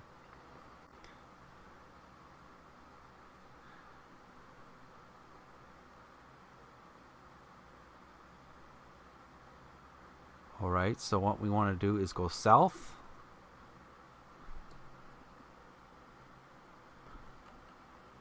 Cool room. The dragon follows you out of mingled curiosity and anger.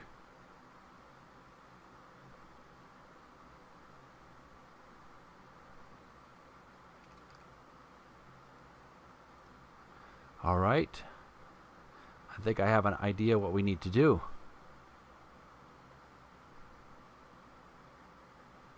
I think we have to go to the cool room.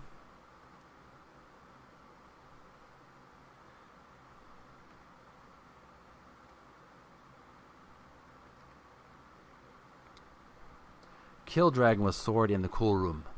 Kill dragon with sword. You've made him rather angry.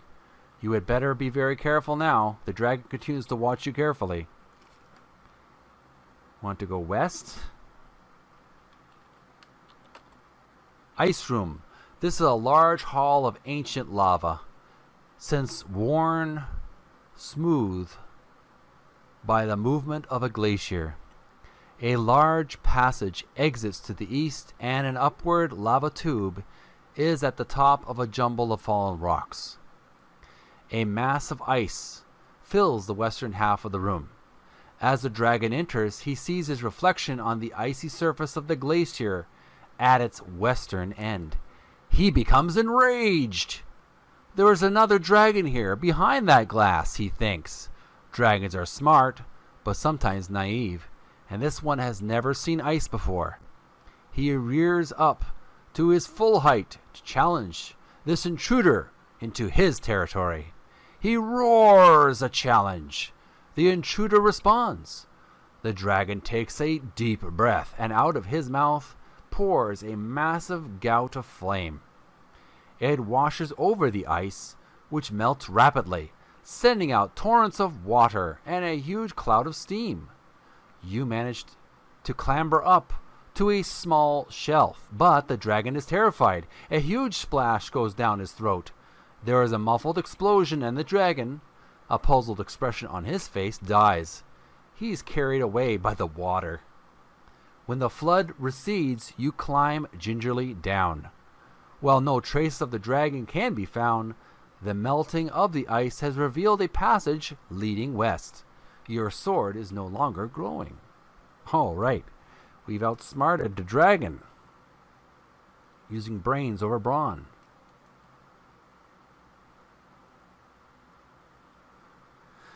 Okay, so let's see if our save our game as Ice Room.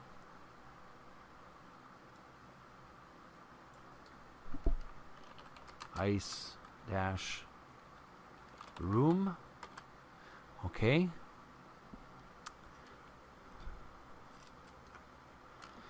What do we need to do now? Now that we've defeated this dragon.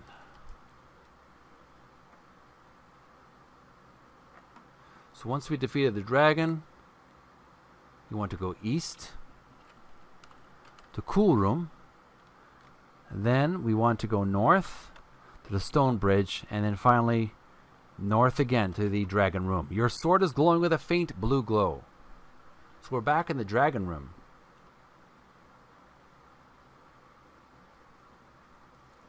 Once we go to the Dragon Room, We want to go north again. Dragon's Lair. You are in the Dragon's Lair, where the rock walls are scarred by flame. A blackened doorway leads to the south. A rotten, old wooden chest is in one corner from the debris, among the debris. A beautiful young woman, wearing a dirty and bedraggled gown, sits on a rock in the corner. Her hair is unkempt, and she is oblivious to your presence, almost in a trance. Your sword has begun to glow very brightly. Uh-oh. Is she dangerous? Let's save our game as Dragon's Lair. Dragon's Lair. Okay, so once we've arrived at the Dragon's Lair, we found this lady sitting on a stone. She has unkempt hair, a dirty dress. What are we gonna do? Oh. Okay, we have to... Let's see. Oh, we have to kiss the woman. Kiss woman. Kiss woman. The princess, for she is obviously one, shakes herself awake, then notices you for the first time. She smiles. "Thank you for rescuing me from that horrid worm," she says. "I must depart. My parents will be worried about me." With that, she arises, looking purposefully out of the lair.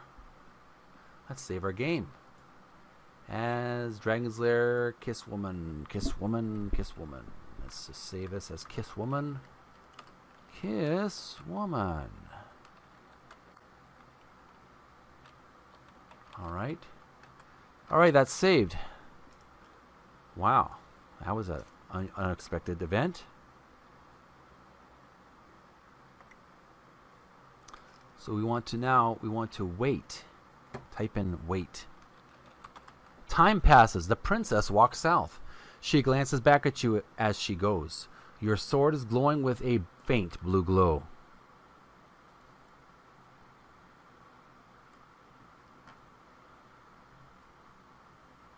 Want to go south then? We have a score of 110, by the way. Moves 148. So we're back at the Dragon Room. Then we want to go east. End of ledge. Or at the Dragon's Room, there is a disheveled and slightly unkempt princess here.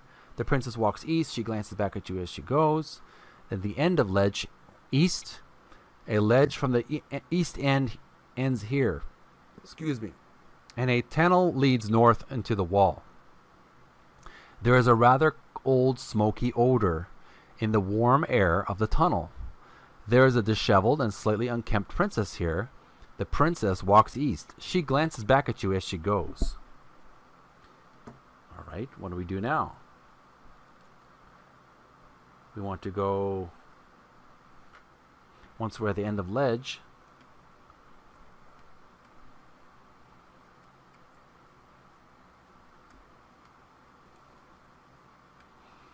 We want to wait again. Wait. Time passes. Your sword is no longer glowing.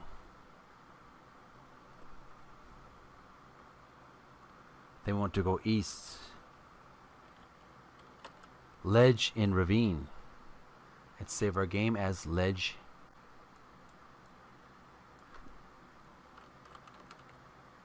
In ravine. Update that.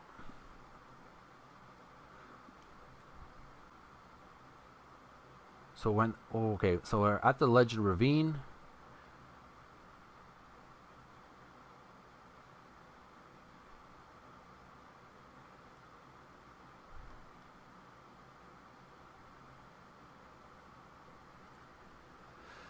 Okay, did I do anything wrong? I don't think I did anything wrong there. Once we're in the Legend Ravine, we want to wait again. Wait. Time passes. They want to go down. Deep forward, a huge dead dragon is lying half blocking the stream. We killed the dragon. Okay, so once we do that, once at the deep forward, we want to go south. Marble Hall.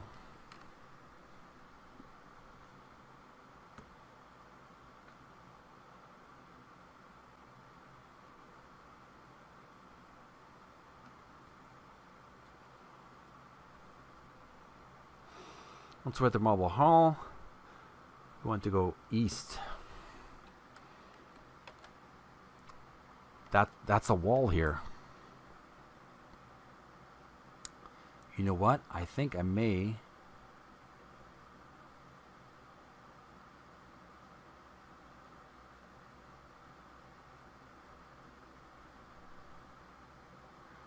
Marble Hall. Oh, I pressed S for some reason. I don't know why.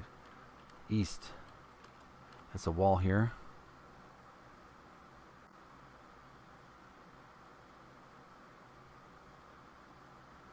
Deep forward. I'm going to go south. Marble Hall. Oh, I goofed up. I think I goofed up. I think I need to retrieve a file. Let's go to.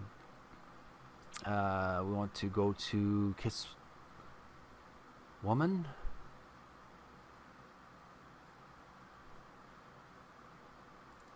Okay, let's look.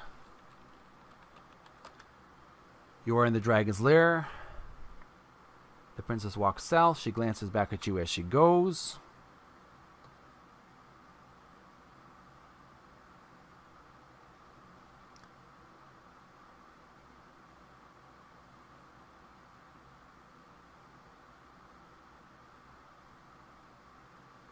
So we have that princess is the key to finding a secret entrance that we missed.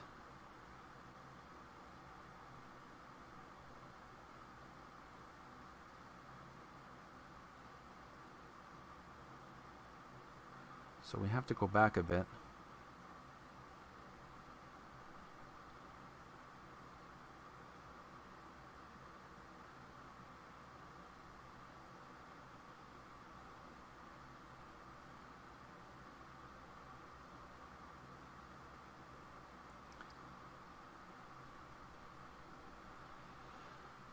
Okay, the chivalrous Lincoln princess here. The princess walks south.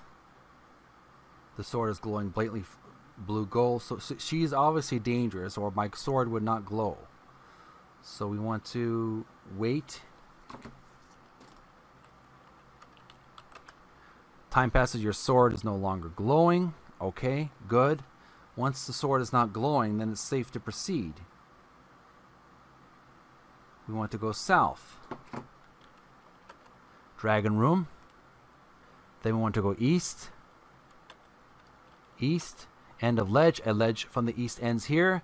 And a tunnel north into the wall. There's a rather odd smoky odor in the warm air of the tunnel. Right. Once we're at the end of ledge, we want to go east.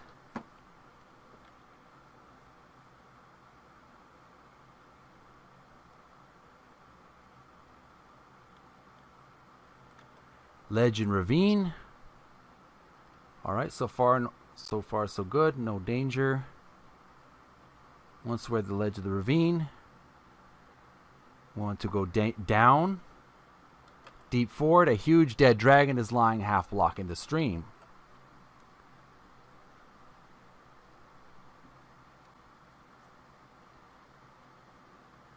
So you have to wait a little bit longer. Wait. Time passes. Look. You're fording the stream at a deep but not impossible spot. The water is very cold. The walls of the ravine rise to east and west. There is a small ledge along the north wall of the ravine. To the south is the entrance to a well-constructed but somewhat ruined hall. The huge dead dragon is lying half blocking the stream. Now, what do we do now? Let's see here. With the deep forward, we want to go south. Marble Hall. Once we're at the Marble Hall,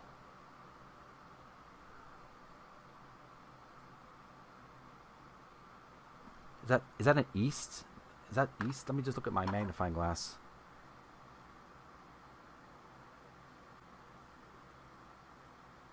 Let's go east. Ravine, east and west. That's a wall there. The water is very cold. The walls of the ravine rise to east and west. There is a small ledge along the north wall of the ravine. To the south is the entrance to a well-constructed but somewhat ruined hall. Oh, I think the walkthrough tells me to go east, but I think the game tells me you have to go south. South. That's a carousel room. No, it's not where we want to go, is it?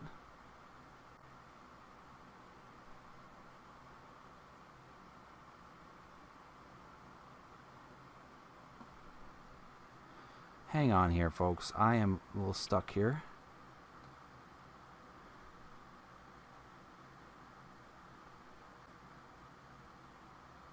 Here we go.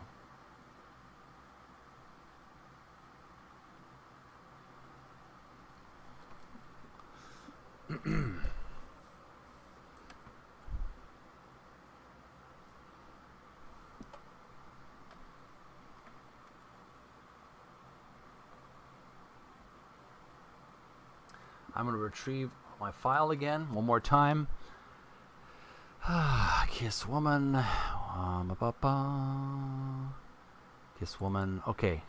So look.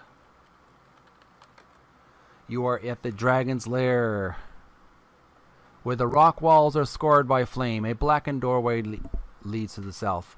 A rotted old wooden chest is in one corner among the debris. There is a disheveled and slightly unkempt princess here.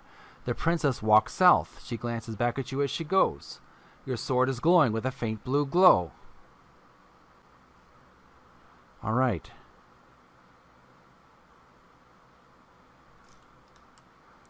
With the dragon's lair.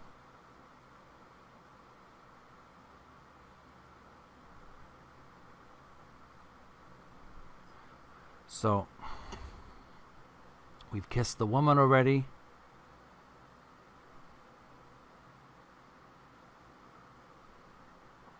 Once we kiss the woman, we want to type in wait. Wait. Time passes, your sword is no longer glowing. Quiet, buddy. Almost done here. What am I doing now? So, once we do that, we want to go south. Dragon room. Want to go east. End of ledge. Let's save our game as end of ledge.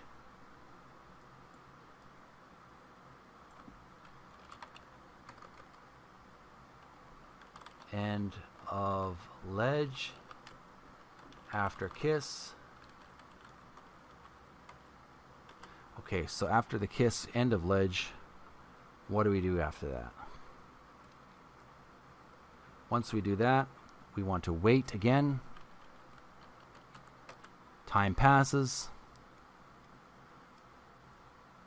We have to wait some more. Time passes, wait. Time passes, wait. Time passes, wait. Time passes, wait. Okay, that didn't work. Okay. Okay. Let's go back to end of ledge. Okay, look. End of ledge. A ledge from the east end here, and a tunnel leads north into the wall. There is a rather old smoky odor in the warm air of the tunnel.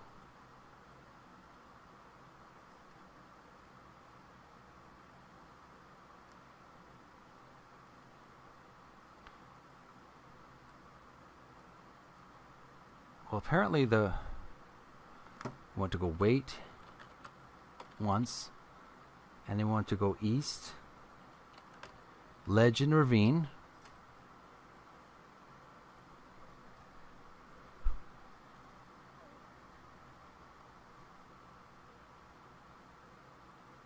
want to wait again.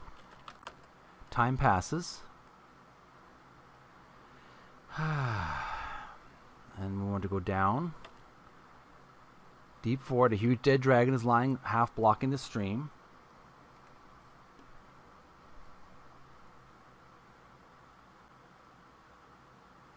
Once we do that, we want to go south. Marble Hall.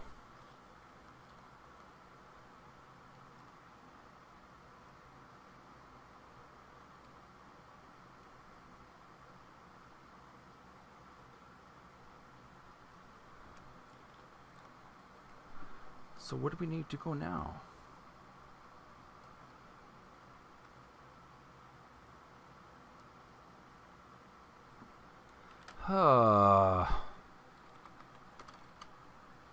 That princess is the key. Marble Hall. This is the Arch Hall of Fine Marble. The hall stops abruptly to the north at a ford across a stream where the marble is cracked and broken.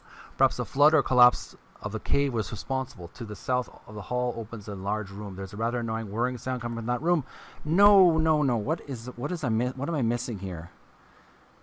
Since worn smoothly by the movement of a glacier, a large passage exits to the east and an upward lava tube at the top of a jumble of fallen rocks. A damp and scorched passage leads west. It is still partly full of steam. Okay, so let's see if we can start this from the beginning.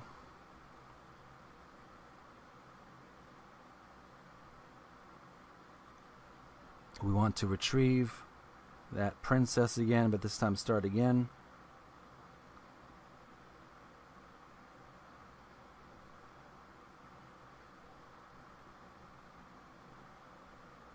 We want to go east. Cool room.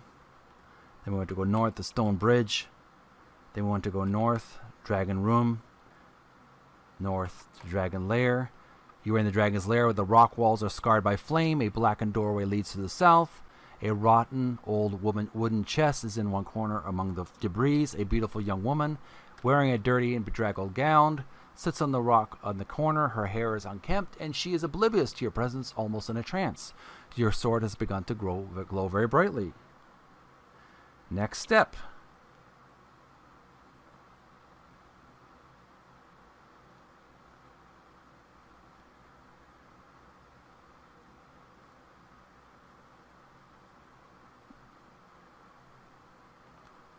Kiss woman. The princess, for she is obviously one, shakes herself awake, then notices you for the first time. She smiles.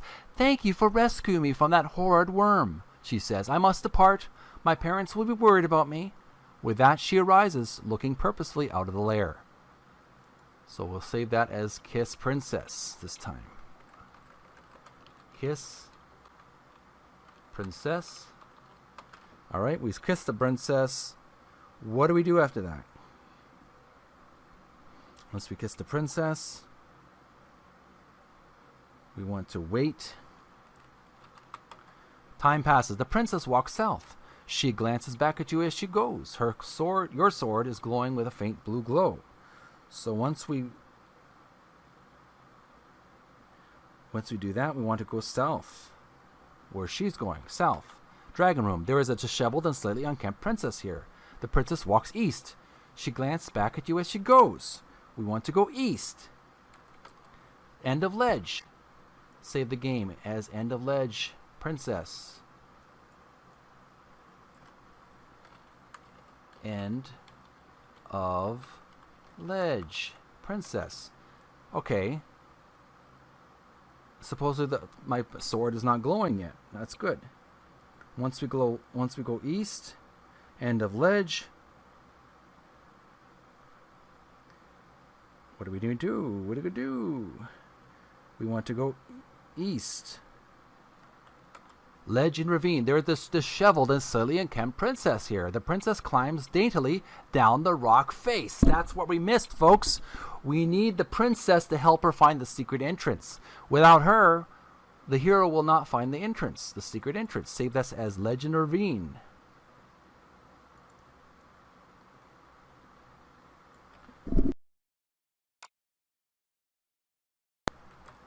In ravine.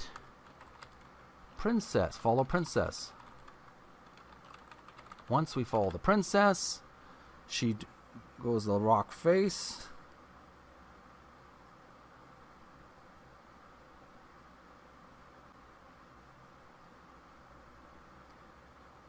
And then we want to go down. She climbs daily down the rock face. Down. There is a disheveled and slightly unkempt princess here at the deep ford. A huge dead dragon is lying half blocking the stream. The princess walks south. She glances back at you as she goes. Yes, that's what I missed. We'll save this as deep ford, follow princess. deep, forward, follow princess. Okay. Then we want to go south. Marble Hall. There is a disheveled and slightly unkempt princess here.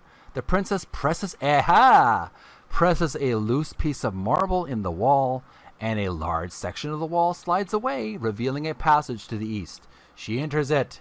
Save the game. Marble Hall. Follow princess. Marble Hall. Follow princess. Alrighty. Saved. Now.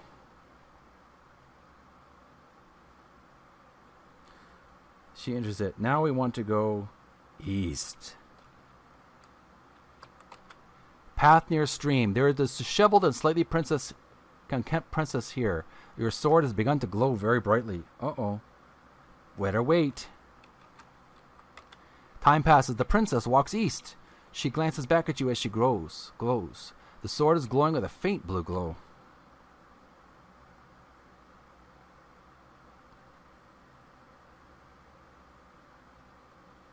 We want to go east. Formal garden.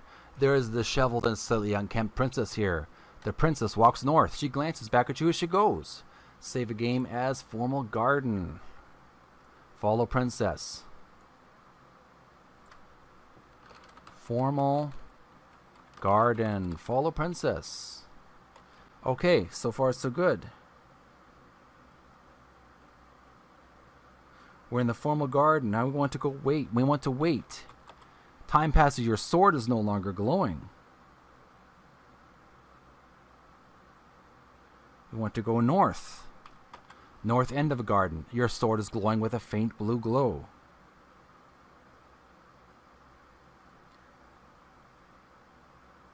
We want to go north. We went in the north end of the garden. Now we want to go in. Gazebo. There is this disheveled and slightly unkempt princess here. Your sword has begun to glow very brightly.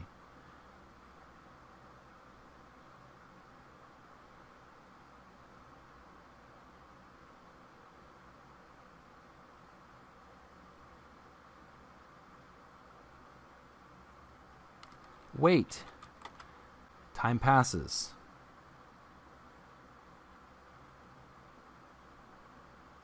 Okay, what am I supposed to do?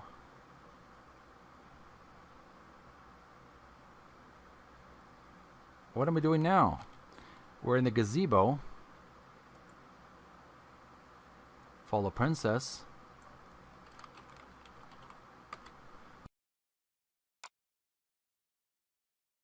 This is a gazebo in the midst of a formal garden. It is cool and restful here. A tea table adorns the center of the gazebo. There is a disheveled and slightly unkempt princess here. Shyly, a unicorn peeks out of the hedges. It notices the princess and seems captivated. It approaches her and bows its head as though curtsying to her. Around its neck is a red satin ribbon on which is strung a delicate gold key. The princess takes the ribbon and uses it to tie up her hair. She looks at you and then, smiling, hands you the key and a fresh rose, which she plucks from the arbor. "You may have use of such a thing," she says. "It is the least I can do for one who rescued me from a fate I dare not contemplate." With that, she mounts the unicorn, side saddle, of course, and rides off into the gloom. Your sword is no longer glowing. Let's save our game as Gazebo Princess dash and Unicorn Gallop away. And we will save this. We will save this game away. Okay. Let's just make sure that we have where we left off. Princess and Unicorn gallop away. This is a gazebo in the midst of a formal garden. It's cool and restful here. A tea table adorns the center of the garden. And my friends, that is all the time we have for the game. We pretty well did an hour's worth of gaming. Open save game. We last left off. We rescued the princess from the dragon. We stopped at the nice subterranean gazebo. So let's see where we are. We rescued the princess and she galloped away on a unicorn. So let's just see where we go from there, where we left off. Gazebo, all items taken.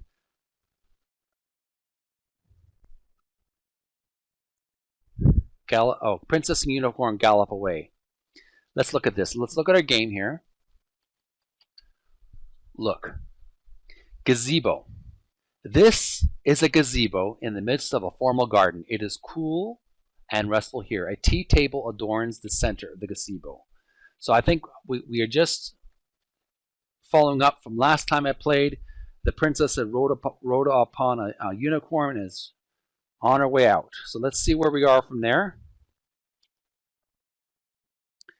We need to find out what our next step is after we've returned the princess to the gazebo.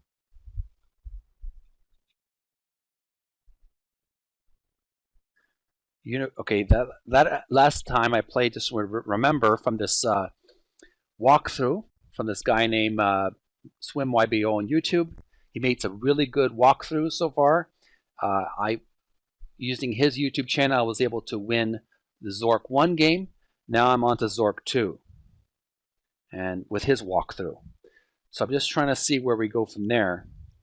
The sword is no longer glowing once the princess is on the unicorn. So let's look at our inventory. It helps to look at the inventory. Type in inventory. You are carrying a delicate gold key, a perfect rose, a brick, a placemat, a newspaper, a matchbook, a black string, a sword, and a lamp providing light. So once we check that stuff out,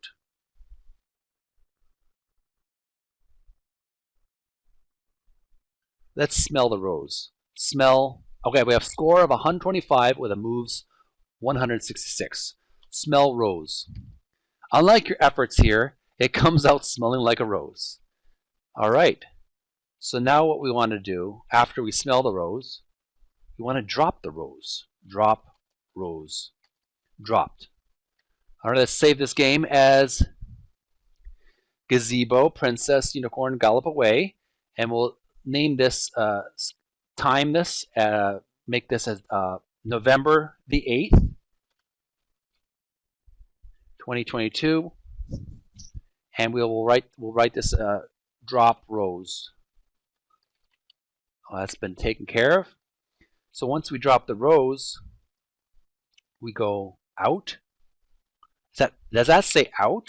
I'm going to get my reading glasses to make sure I'm reading that properly. We type out. Inventory. Carrying a delicate gold key. No rose. We want to go out. North end of garden. Okay, so once we go to the north end of garden, we want to go S. Formal garden. Formal garden. Once we do, I'm sorry, I'm going to need these glasses again. Once we go to the formal garden, we want to go west. Path near stream. Then we want to go southwest. Then we're at the carousel room. There is a dented steel box here. Once we arrive there, we want to go southwest again. We are at the Cobwebby Corridor. We're going to save our progress as Cobwebby-Corridor. All right, once we go to the Cobwebby Corridor, we want to go southwest. Guarded room. There is a blue crystal sphere here. There is a pearl necklace here with hundreds of large pearls. There is a beautiful red crystal sphere here. There is a Stradivarius here. Very good, very good. So, once we do that, we want to unlock door with a key. So, let's unlock door with key. The key turns and the bolt clicks. The door is unlocked. So let's save this as guarded room.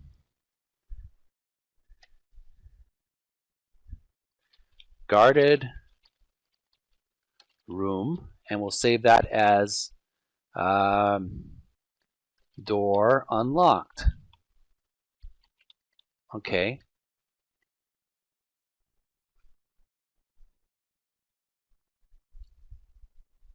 Once we unlock the door,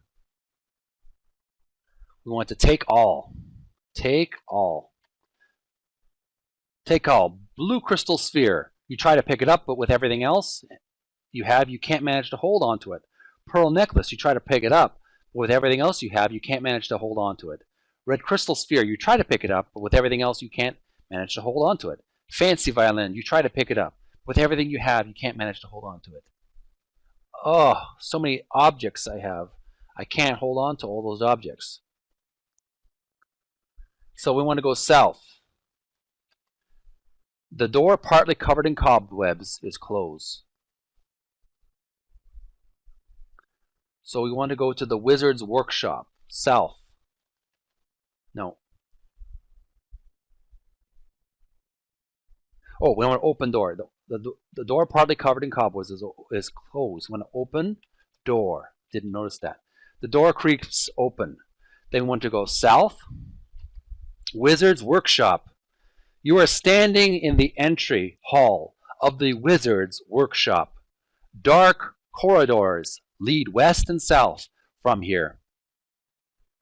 The corridor to the west smells slightly of incense or candle smoke. The workshop door is open. So we're in the wizard's workshop, folks. This is really thick into the adventure. Now what we're going to do, I'm trying to figure out what our next step is. Once we go to the wizard's workshop, we want to go west. Wizard's workroom.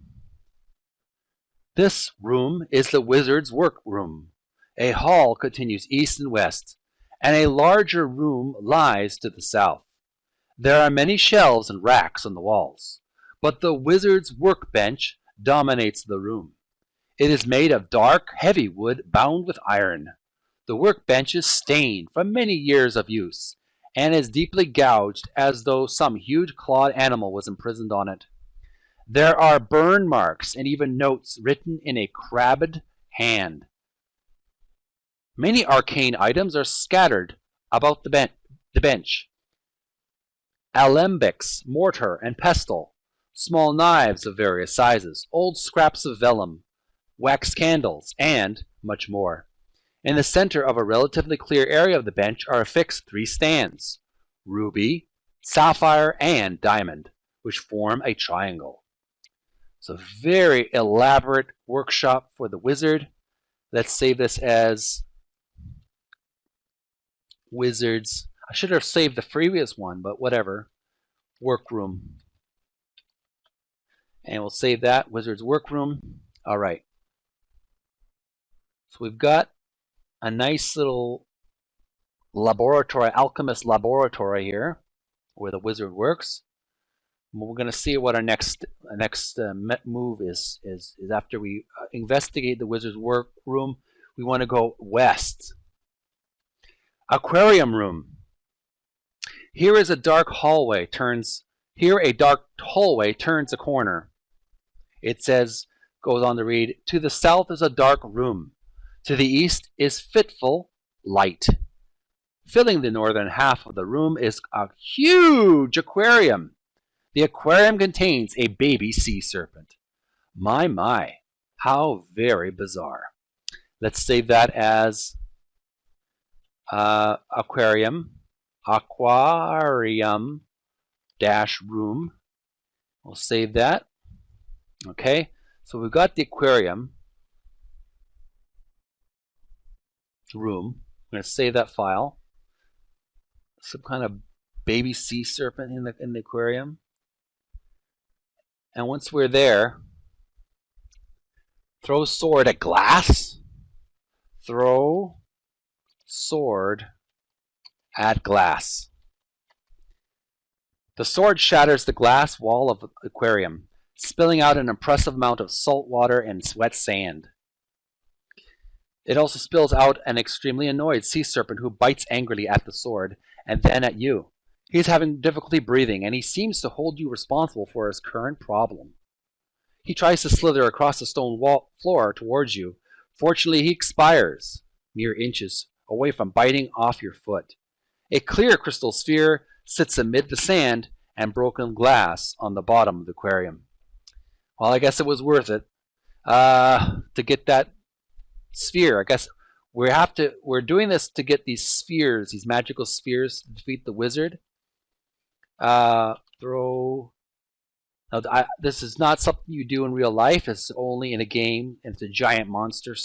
So don't do that, okay? This is only a game. We are playing in a text adventure format. So once we defeat the sea serpent, I think we need to take the sphere. I'm going to double check this walkthrough here. Once we defeat the sea serpent, we want to take the sphere. Take sphere. Taken. Inventory. You are carrying a clear crystal sphere, a delicate gold key, a brick, a placemat, a newspaper, a matchbook, a black string, and a lamp providing light. We'll save this as aquarium, and we'll name this as Aquarium Room Crystal Sphere taken. So we've taken the crystal sphere now. I'm going to take those glasses off for a moment. It's making me dizzy a bit. So once we take the sphere, we want to go east again. East to Wizard's Workroom. Then we want to go south. Pentagram Room. In this room, inscribed on the floor, is a great pentagram drawn with black chalk. In its center is a black circle. Save this game file as Pentagram Room. And we'll save that as November the 8th, 2022. Save it. So once we save the Pentagram Room, the next step is we look at our inventory again.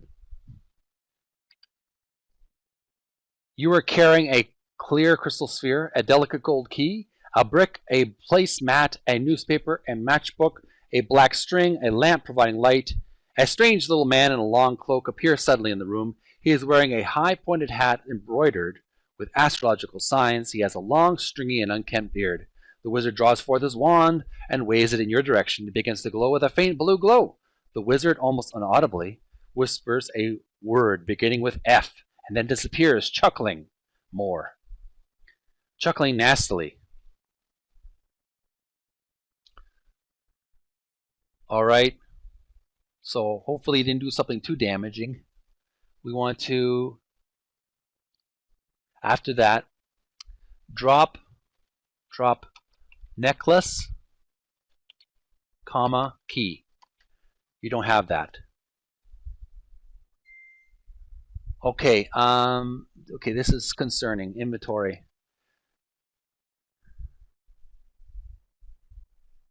Where is my necklace? Oh, I didn't drop the I didn't pick up the necklace? The pearl necklace. Okay, hopefully, we dropped the key. Drop key. Dropped. Okay, let's move on. Let's save our game as Pentagram Room. Key dropped. Won't worry about the necklace. Alright. Then we want to go north to the Wizard's Workroom. Then we want to go east. Well, first we'll save this as Wizard's Workroom. Key dropped. Wizard's Workroom. Key dropped. saved. And then we want to go east to Wizard's Workshop. Save that as Wizard's Workshop, key dropped.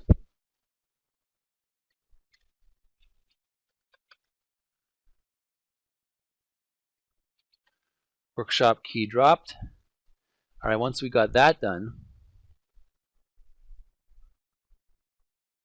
we want to go north. Guarded room. There is a blue crystal sphere here. There is a pearl necklace here with hundreds of large pearls. There is a beautiful red crystal sphere here. There is a Stradivarius here. We'll save this as guarded room. Key dropped. So after we drop the key at the guarded room, we're going to take all. I think we can take it our objects now. Take all. Blue crystal sphere taken. Pearl necklace, you try to pick it up, but with everything else you have, you can't manage to hold on to it. Red crystal sphere, you try to pick it up, but with everything else you have, you can't manage to hold on to it. Fancy violin, when you touch the fancy violin, it immediately disappears. Oh my.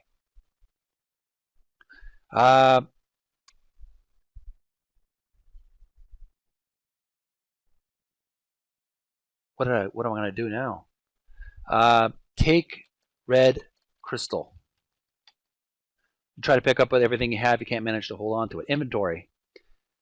You're carrying a blue crystal sphere, a clear crystal sphere, a brick, a placemat, a newspaper, a matchbook, a black string, and a lamp providing light. What am I supposed to be having in my inventory right now? I'm just trying to double check here to make sure I've got the right stuff. Is there anything I should be dropping? Let's drop the newspaper.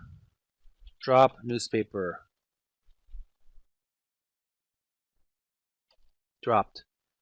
Take red crystal. Taken. Inventory. You are carrying a red crystal sphere, a blue crystal sphere, and a clear crystal sphere. Blue, red, and clear.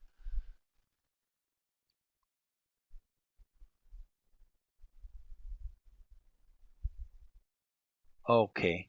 You know what? I'm going to see if I can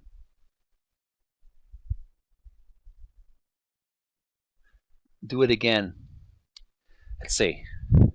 Let's go back to the guarded room, drop key. File open, save game. Let's go to guarded room, key dropped.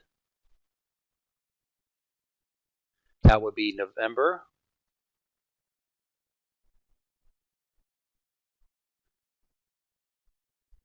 We're looking for November here.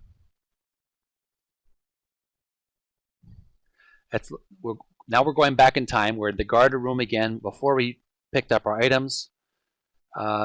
This room is cobwebby and musty, but tracks in the dust show that it has seen visitors recently. At the south end of the room is a stained and battered but very strong-looking door. To the north, a corridor exists. The door is open. A sleepy-looking lizard head is mounted on the door. There is a blue crystal sphere here. There is a pearl necklace here with hundreds of large pearls.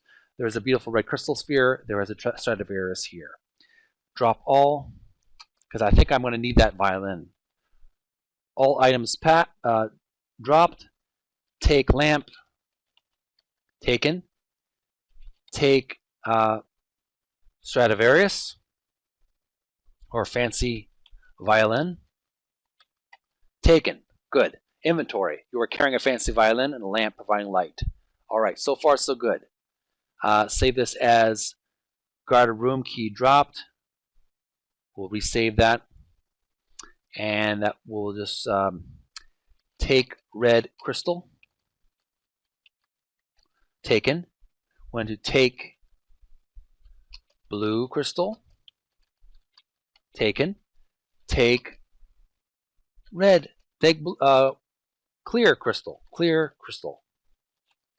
Taken. Okay. Save this again as we'll save this as guarded room. Red blue, and clear crystal. Fancy violin. Lamp. So far, that's what we have. Now, look. There's a newspaper here, a placemat, a square brick, which feels like clay. Take necklace. Take pearl necklace. Taken. We'll save that as pearl necklace. Add that to our list. Okay. Let's look at our inventory. You're carrying a pearl necklace, a clear crystal sphere, a blue crystal sphere, a red crystal sphere, a fancy violin, and a lamp providing light. So I think we got all we need right now. Let's look at our item. Look at the, not the items, but the scene of the room, the guarded room. Look. Guard room. This room is cobwebby and musty, but tracks in the dust show that it has seen visitors recently. At the south end of the room is a stained and battered but very strong-looking door. To the north, a corridor exists. The door is open. A sleepy-looking lizard head is mounted on the door. There is a coil of black braided string here. There is a matchbook saying Visit Zork I here. There is a newspaper here, there is a placemat here, and there's a square brick which feels like clay. So where do we go from there? We want to go, once we take our items, we want to look at our inventory. We've got a fancy violin. We've got the crystals. We want to go south, Wizard's Workshop. Then we want to go west to Wizard's Workroom. And we'll save that as Wizard's Workroom. Wizard's Workroom. And we'll save that as items pickup, crystals, and violin. And we will save that. So at least we know where we're going. We know that we have the items that we need. So we have other items that we haven't picked up. We need our brick, newspaper, matchbook, black string, but we got everything else. So let's move on. Let's see if we can move on without those extra items. We got all the crystals. Okay, we want to put the crystals on the stands. Okay, put red on ruby stand. Done.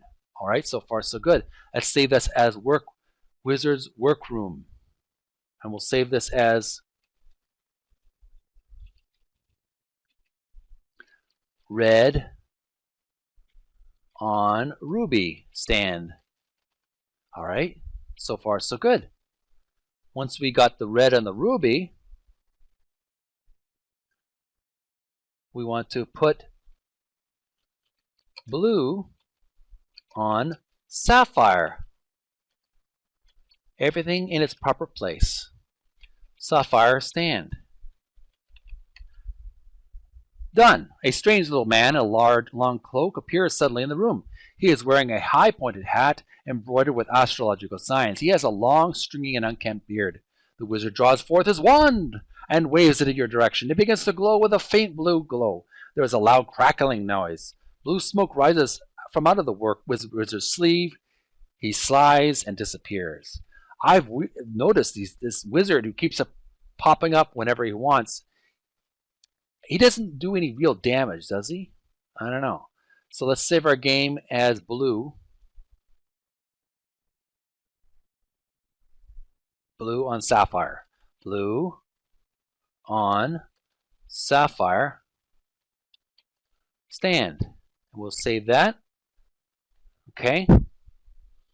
Once we put the blue in the sapphire stand, what's our third step? I think there's another one.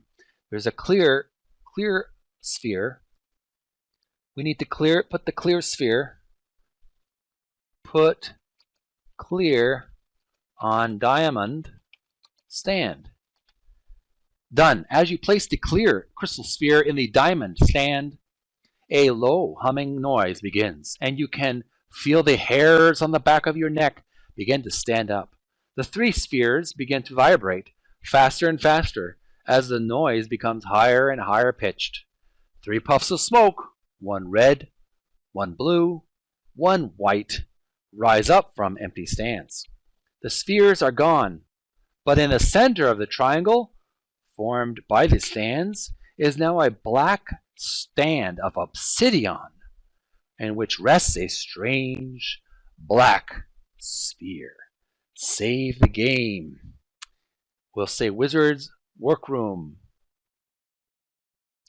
We'll save this as clear on diamond stand. Nice. Okay. Clear on the diamond stand. Wow. What time is it? 7:14. We have till 7:45, and then we'll call it quits for tonight. So we still have some time. We want to take sphere. Take sphere. Taken. The lamp appears a bit dimmer. Ooh. It must have some kind of dark energy. It's all three of those spheres working together in harmony in one sphere. I want to save the game. Of course. We'll save this as Wizard's Workroom, Obsidian Sphere. And we'll save that. We got the Obsidian Sphere. And we saved it. So what do we want to do now that we've had the Obsidian Sphere at the Pentagram Room? We want to S for Pentagram Room. There's a delicate gold key here.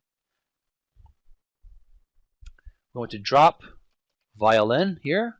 Dropped. Okay. So far.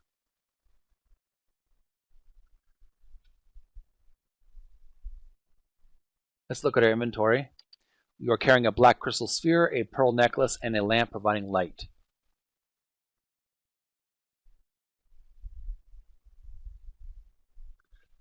Do we want to drop the necklace? Yeah, drop necklace. Drop necklace. Dropped. Look.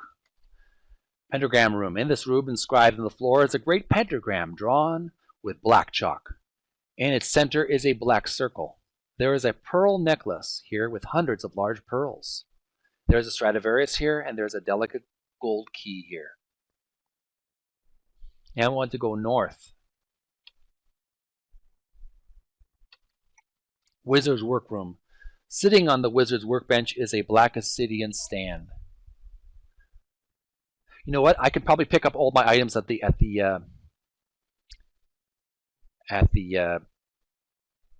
back where I came from. So let's go south. Pentagram Room, south. You can't go that way. East, west. We're trying to go to the... I want to go back to where it was. Pick up all my items that I need. So I'm just trying to figure out what I need to do to get back to the guard room. Just going to get back to the guard room.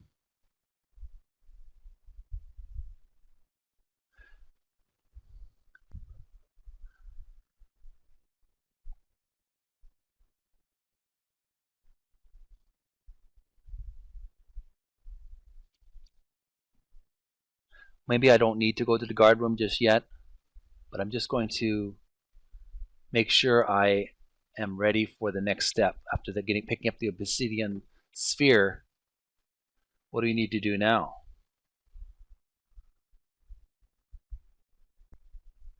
I hope I don't need any additional items. We've already made, if you're just tuning in, we just took all three crystal spheres. We had the blue, the red, and the clear. We combined them together with the wizard's magical room, and we're able to combine them all into a triangle, upside down triangle, and we were able to combine them into one sphere, a black obsidian sphere, and it's very powerful because they're all working. All those crystals are working together. So what do we do now?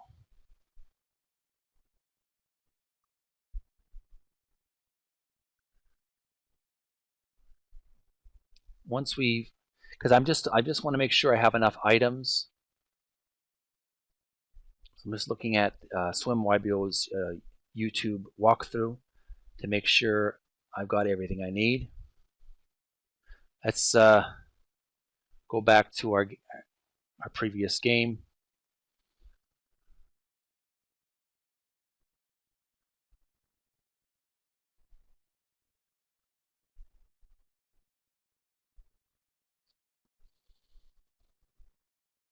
We've got the Pentagram Room. We drop the violin.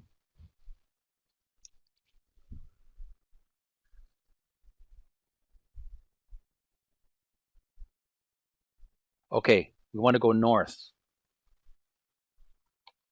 Wizard's Workroom. Sitting on the wizard's workbench is a black obsidian stand. So we'll save this as Wizard's Workroom, black obsidian stand. Name that a stand.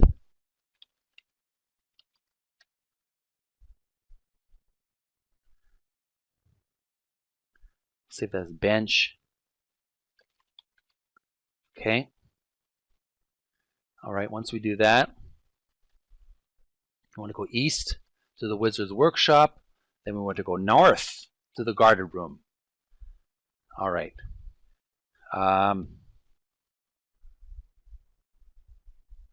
So we don't want to give that black obsidian stone to the wizard because he's going to be using it. So we want to hang on to them. We want to inventory, black crystal sphere, lamp, take newspaper, taken, take placemat, taken, oh no, take mat, taken, and look, there's a matchbook, take matchbook, taken, take all, a black string taken, brick taken, inventory. You are carrying a brick, a black string, a matchbook, a placemat, a newspaper, a black crystal sphere, and a lamp providing light. We'll save this as guarded room.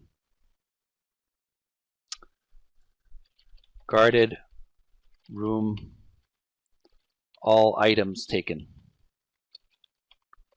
And we did it. We did the items, okay? So now that we did that, we took all the items. The guard room, we want to go north again. Cobwebby Corridor. We'll save this as Cobwebby Corridor. All items taken. Cobwebby Corridor. All items taken. There we go. So once we go there, we want to go northeast. Carousel room. There is a dented steel box here. Then we want to go northwest, cool room. We'll save this as cool room, all items taken. Cool room. All right, so far so good. I hope I did the right thing by dropping the pearl necklace. Once we're in the cool room, I can always go back to where I was originally. That's why I saved the room's names. So I also describe what I did in the room in this file name, and that way I can know exactly if I goof up some time in the game, I can go back a few moves before, like I'm traveling in time, and retrieve a room with the items that I needed. So I can always go back if I need to. And so once I go to the carousel room, the cool room, we want to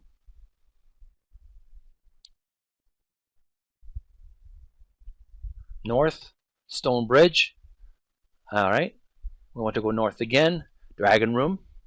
We'll save this as dragon room. All items taken. Updated date, dragon room. All right, so far so good. Once we go to the dragon room, what do we do now? We want to go west. Fresco room. A path leads east-west through a room decorated with beautiful frescoes of someone battling dragons and rescuing fair maidens. It is hard to tell who is doing this, as those parts of the frescoes have been blackened and cracked by intense heat. Let's save their game as Fresco Room. Fresco Go Room. November the 8th, 2022. All right. Once we go to the Fresco Room, we want to go west.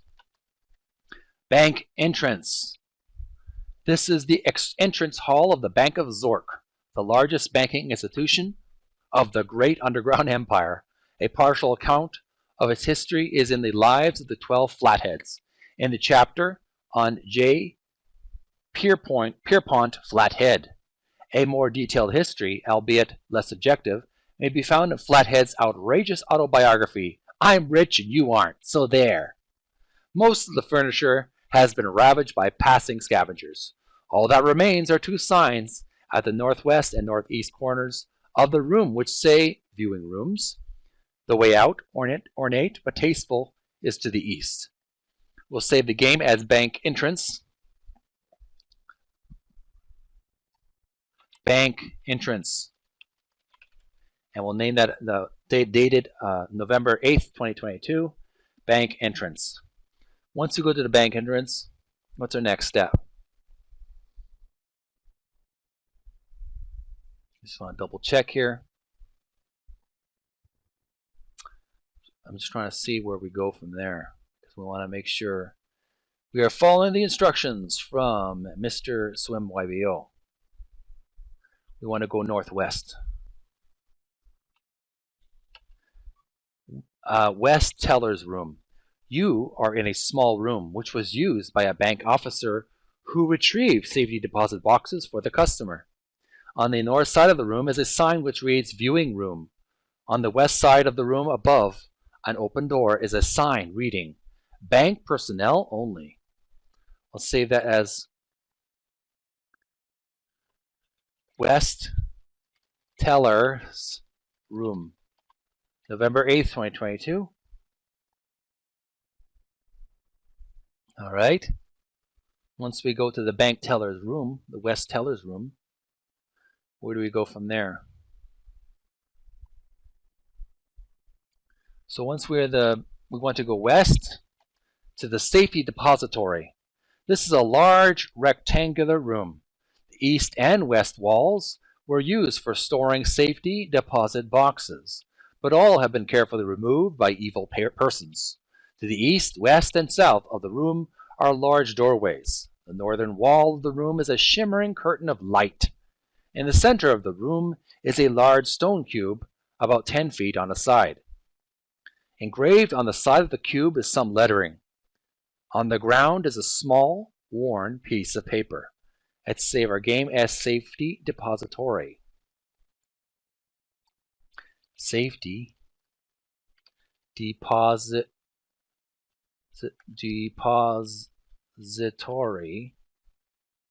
November 8th, 2022.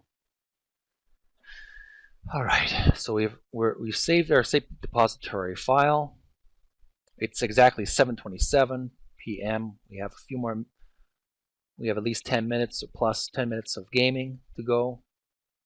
20 minutes, pardon me. So what do we do then? Let's see here. Want to read lettering. Read lettering. Okay, reads lettering. It reads Bank of Zork, Vault. 722 GUE in asterisk signs on each side. Frobozz Magic Vault Company. So let's save as Safety Depository. Read lettering. Okay, so far so good. What do we do now? Once we at the vault, is there something beneficial we can gain here at the vault? We want to read paper. Read paper. Which paper do you mean? The bank brochure or the newspaper?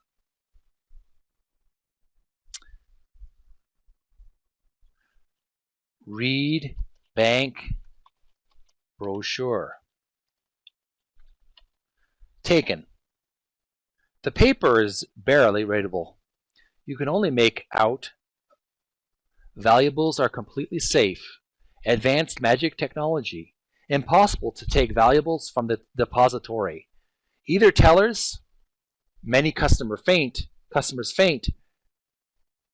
teller pops in, seems to walk through walls. These are all separated by 3 dots. So let's save this as we want to save this as read bank brochure,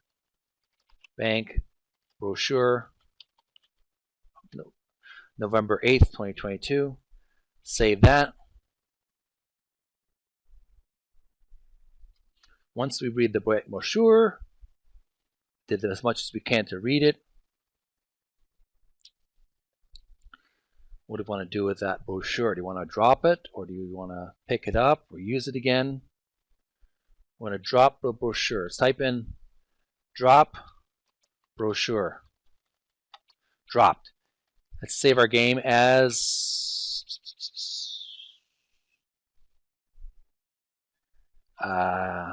drop bank brochure. You'll have to excuse me for a moment. I'm using the bathroom. I'll be right back after these messages. Do you remember that episode of Big Bang Theory where Sheldon was playing Zork I, the Great Underground Empire, or one of those text adventure games? Well, now you can share the same kind of enjoyment Sheldon had, and obviously he's a very brainy individual. You can be a brainy individual. Watch Text Adventure Tuesday every Tuesday on my podcast, Video Gamers Oasis Playful Podcast, where I'll be playing a classic text adventure game. My previous game I played was Zork I, the Great Underground Empire, and now I'm playing Zork II, the Wizard of Frobozz. Text Adventure Tuesday after 9 o'clock p.m. every Tuesday night on Video Gamers Oasis Playful Podcast on Anchor and Spotify. Links in the description. Alright, what did I miss? I feel a lot lighter now. Okay, so now that we are back in the saddle, we're going to look. We dropped our brochure. We're going to go look at inventory. You are carrying a brick, a black string, a matchbook, a placemat, a newspaper, a black crystal sphere, and a lamp providing light. Yeah, we got just about it. We got what I need. We're not missing any items that we need, apparently. So far, so good. We want to go, make sure I got my glasses on. We want to go south. Chairman's office. This room was the office of the chairman of the Bank of Zork. Like the other rooms here, it has been extensively vandalized. The lone exit is to the north. A portrait of J. Pierpont Flathead hangs on the wall. So this is actually in the previous game. You were actually able to do, I remember playing with Zork I, the Great Underground Empire. Before I played through it properly, I did screw around with the game, and at this point, you can actually explore the bank in the previous Zork game. So we'll save this as Chairman's Office. Chairman's Office. November 8th. Okay. All right, so far, so good.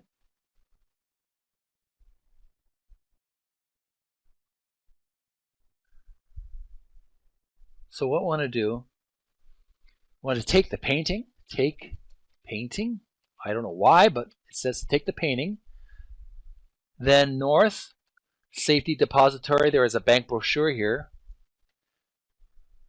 Save this as safety depository, painting taken. I don't know why we would do such a thing, but we're soon going to find out. Why are we leaving the bank with the painting in our possession? So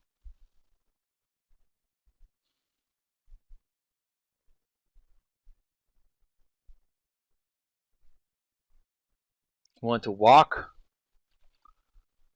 through north wall. Small room. This is walk through north room, north wall. You feel somewhat disoriented as you pass through. Small room. Oh, we found a hidden room. Small room. This is a small bare room with no distinguishable features. There are no exits from this room. Let's save this as small room. We'll save this as bank hidden. All right, save our game. Once we're in the small room, we want to walk through south wall. Walk through south wall. Safety depository. There is a bank brochure here. All right.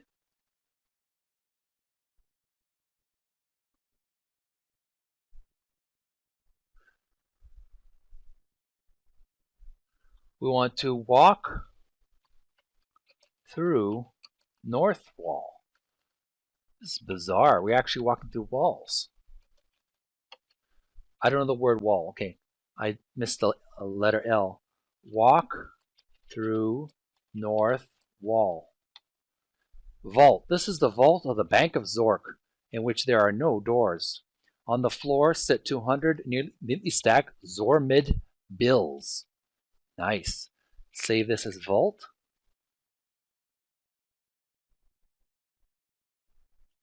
Vault. And we dated it November 8th, 2022. It's hidden. So once we arrive at the vault,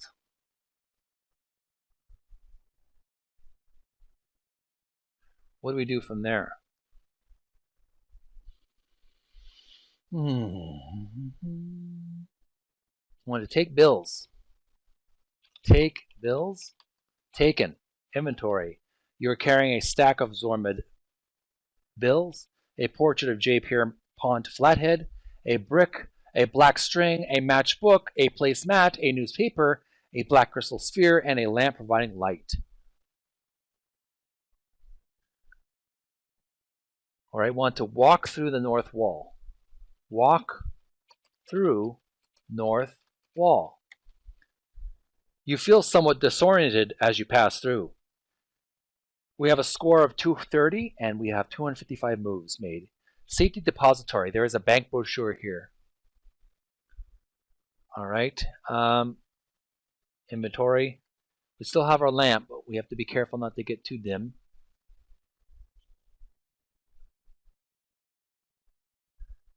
We're carrying a lamp, a black crystal sphere, a newspaper, a placemat, a matchbook, a black string, a brick, a portrait of J. Pierpont Flathead, and a stack of Zorkmid bills, 200 to be exact. So once we picked up those items, the walkthrough asked me to drop the bills, comma, painting. Stack of Zorkmid bills dropped. Portrait of J. Pierpont Flathead dropped. All right, so we've done that already. So what do we do then? We want to go west to West Teller's room. Then we want to go west, safety depository. The portrait of J. Pierpont Flathead is here. 200 neatly stacked Zorkmid bills are here. There is a bank brochure here. So let's save this as safety depository.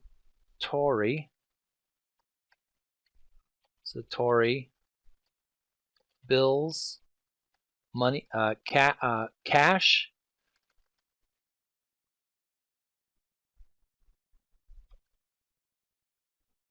$200 Zorkmid bills, and J. Pierpont flathead painting dropped.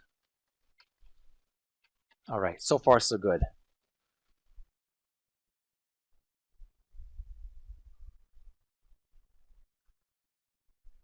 So apparently we were traveling through another dimension. I think that's why we are faced back with the bills and the painting. We dropped it off from another dimension. Now we're going to take bills, comma, painting. Stack of Zorkmid bills taken. Portrait of J. Pierpont flathead. You try to pick it up, but with everything else you can't manage to hold on to it. All right, inventory. A stack of Zorkmid bills, a brick, a black string, a matchbook, a placemat, a newspaper. Can we drop the newspaper? Drop newspaper. Take painting. Taken.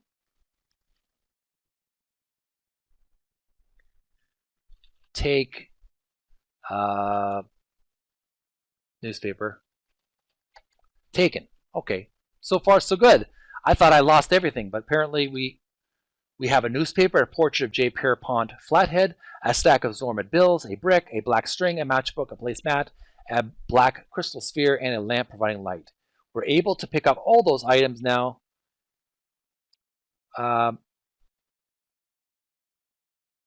We'll save this as taken. We've taken our items now. Back. November 8th, 2022. Now the walkthrough asks me to walk through north wall. You feel somewhat disoriented as you pass through. West viewing room. This room was used by holders for safety but deposit box to view their contents. On the north side of the room is a sign which says, "Remain here while the teller retrieves your safety deposit box. When you are finished, leave the box and exit to the south. Safety deposit boxes cannot be removed from this room. Thank you for banking at Zork." So we'll save this as West viewing room.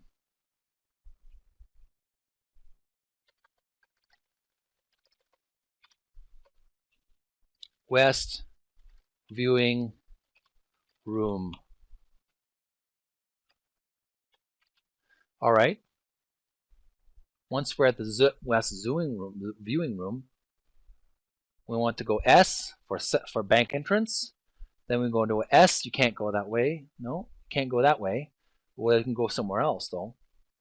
We want to go east, the fresco room. Let's save this game as the fresco room.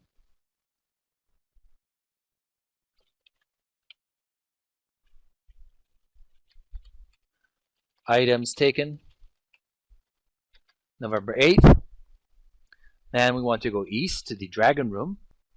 Then we want to go south to the stone bridge. And we'll save that as stone bridge.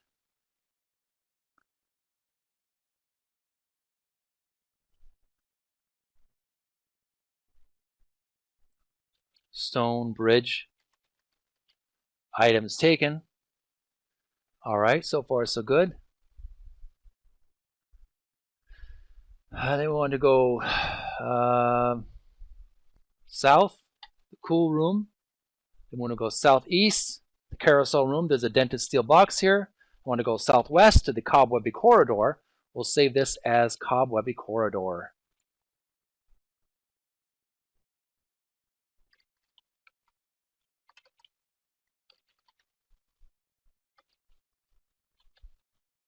Items taken, saved. We have just a few more minutes till 7:45, and then we're going to call it quits for tonight. But let's see if we can go beyond the Cobwebby Corridor.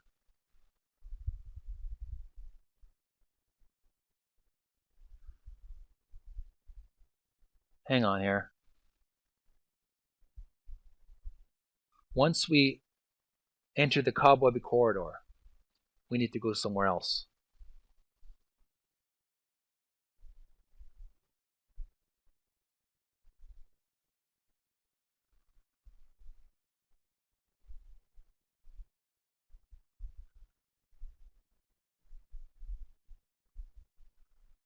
We've taken the bills, we've taken the paintings, we're at the Cobwebby Corridor, and I'm just trying to think where we need to go after arriving at the back of the Cobwebby Corridor.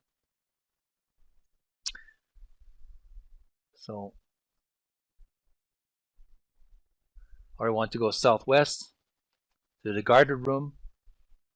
We'll save this as guarded room. Items taken. Guarded room. Items taken. Save. Then we want to go south to the Wizard's workshop, and then west to the Wizard's workroom. Sitting on the Wizard's workbench is a black obsidian stand.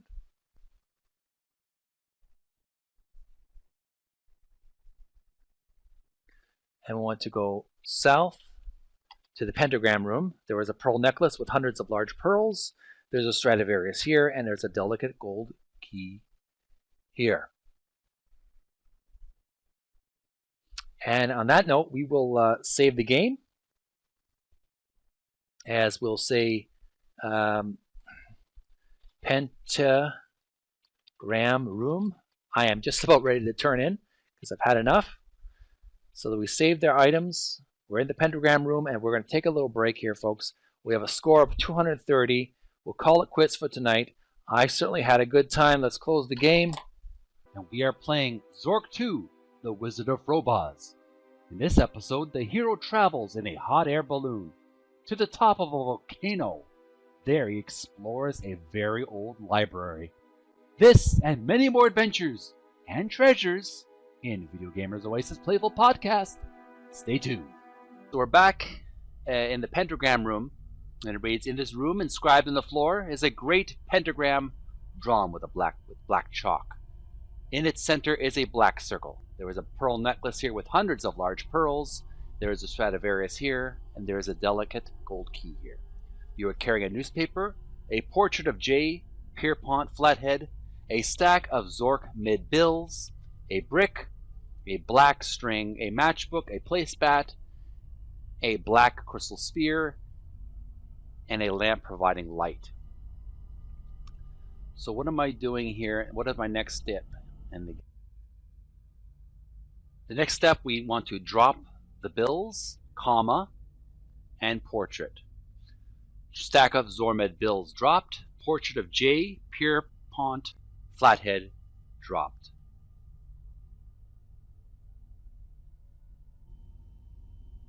Go north, type N, Wizard's workroom. Sitting on the Wizard's workbench is a black obsidian stand. We want to go east to the Wizard's workshop. And we'll save that file. We'll call it Wizard's dash workshop. Bills and the portrait dropped. And we want to go north to the guarded room. Save that as the same way. We'll save that as guarded room. That's where the lizard head is. He's sleeping because we gave him some candy. And we're just going to save that. Okay. So after we're at the guarded room, we want to go north. The Cobwebby Corridor. Save that as well. I like to save often, especially with different rooms. That way I know exactly where I'm going. Cobwebby Corridor. Alright. And we want to go northeast. I'll get my glasses just to be extra careful. I like to have reading glasses, especially with my cell phone, which has small print on it. It just makes it easier to wear glasses. These aren't really real, these aren't prescription, these are just reading glasses. So we're going to type in northeast. Carousel room, there's a dented steel box here. Then we want to go west. Room number 8. This is a small chamber carved out of the rock. Out of the rock. at the end of a short crawl. On the wall is crudely chiseled the number 8. A spray can is in the corner. In large type is the legend, quote-unquote, Frobozz Magic Glue Repellent. We'll save this as Room 8. How strange here. Room 8. Room 8. All right. Now when we arrived at Room 8, what do we need to do after that?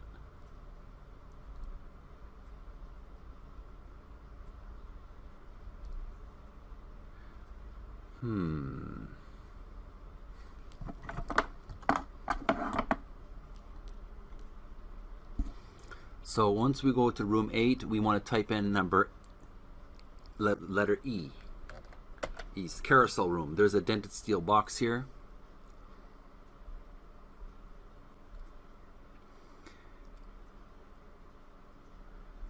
I want to go northwest.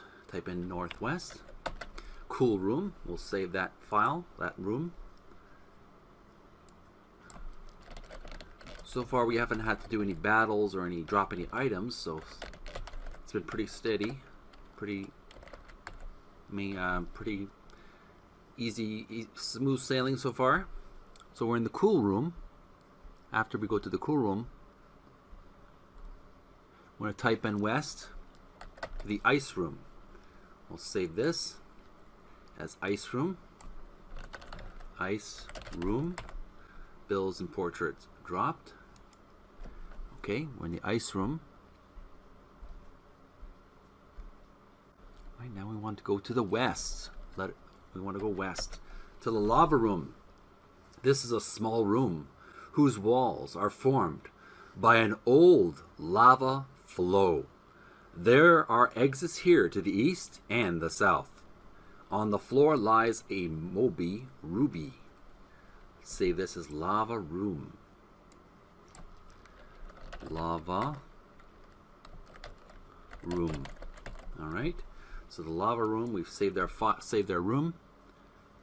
What do we do now?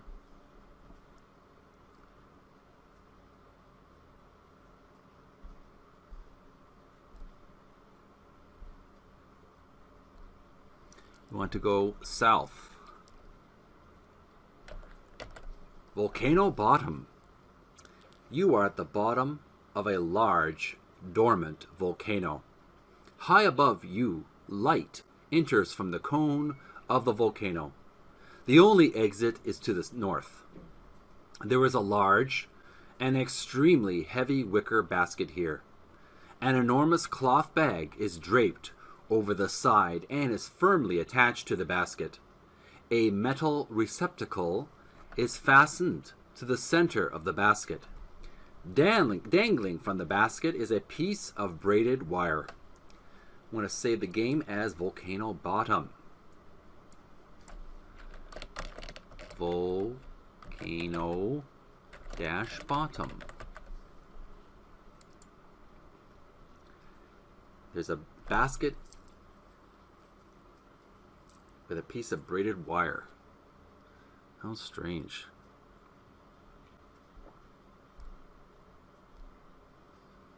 Now, what do we do with that?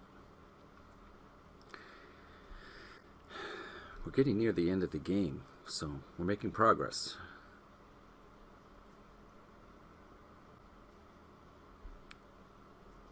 Well, we want to get in the basket. Get in basket. You are now in the basket. Okay. We'll save this game as Volcano Bottom. We'll add a little file name, get in basket. Okay. Once we get in the basket,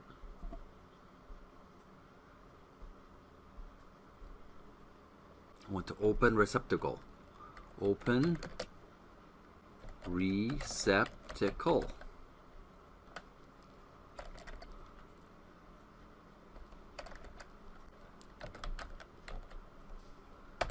Opened. Okay.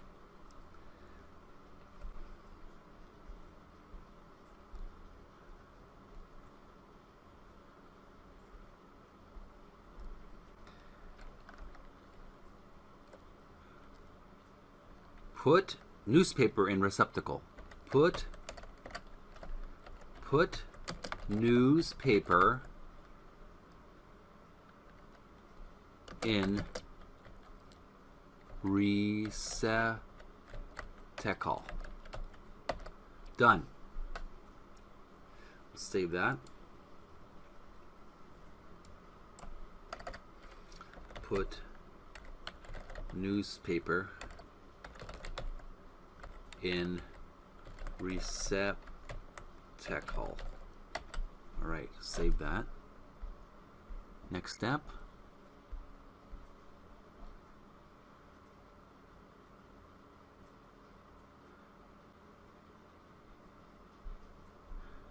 We want to light the match.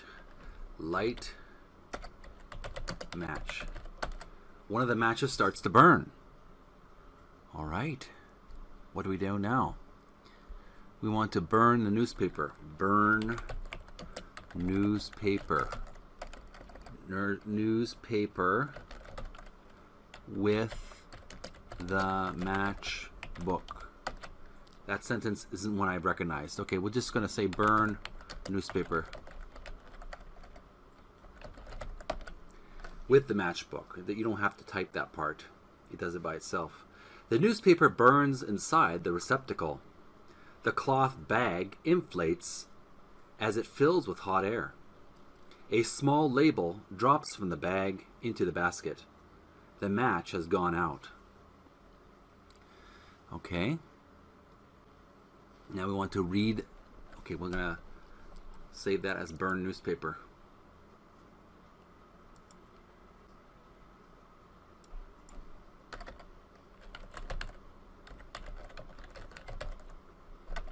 Okay, so after that,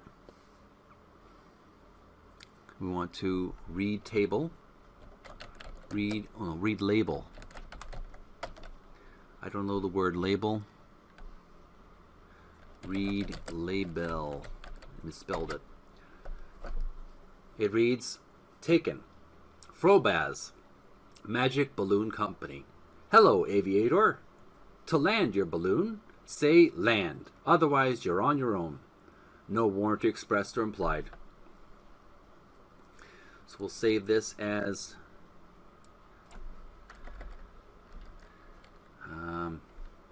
Magic Balloon Label. Red. So we did that part.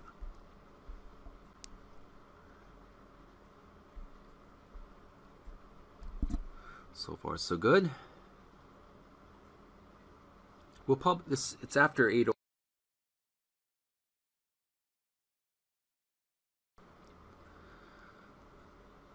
So what do we need to do now? Well, we've started the balloon. We read the balloon. We want to drop label. Drop label. Drop label. Drop. The balloon rises slowly from the ground. Volcano core in the basket. You are about 100 feet above the bottom of the volcano. The top of the volcano is clearly visible here. The cloth bag is inflated and there is a newspaper burning in the receptacle. A braided wire is dangling over the side of the basket. The basket contains a blue label. I'll save this as volcano core in the basket. All right.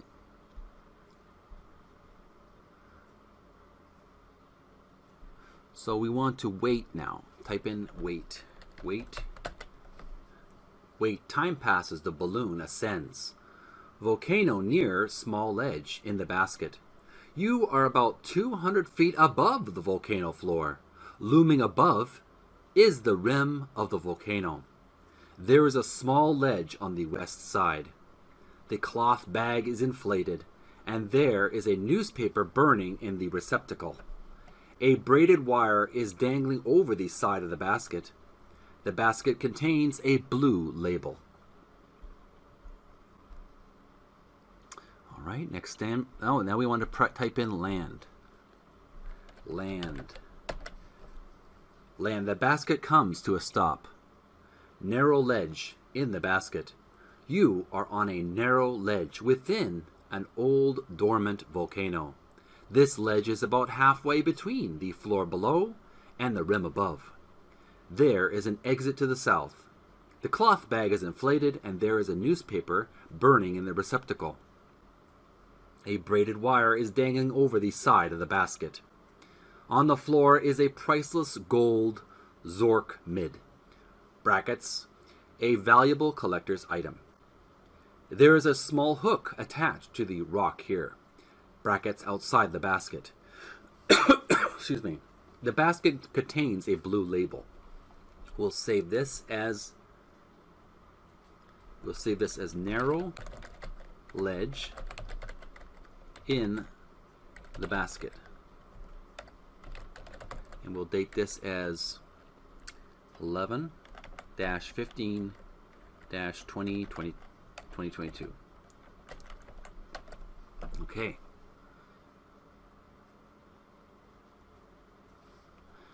Once we get that accomplished,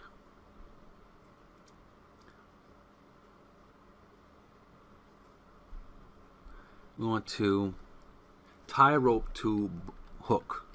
Tie rope to hook. The balloon is fastened to the hook. Okay. Save this as narrow ledge in the basket. And we'll save that as tie rope to hook. Just so we can always return to it if we goof up in a previous step or stage.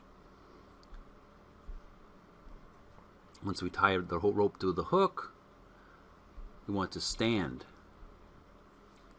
Type stand. Stand, you are on your own feet again.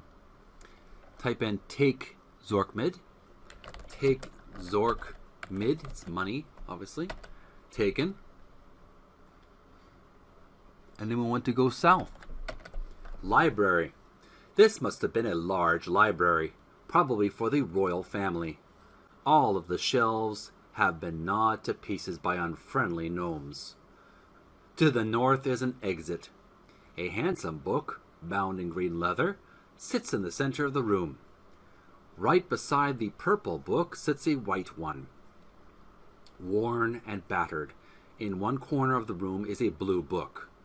Lying in the dust and covered with mold is a purple book. A strange little man in a long cloak appears suddenly in the room. He is wearing a high-pointed hat embroidered with astrological signs.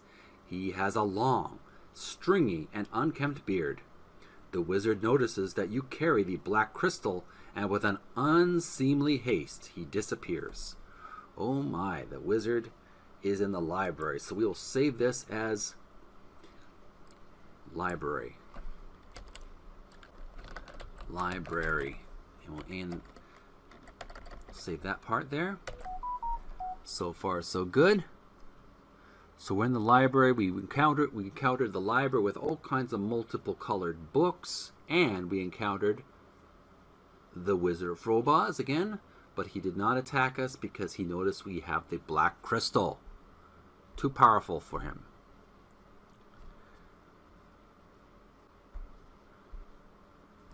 We want to open purple.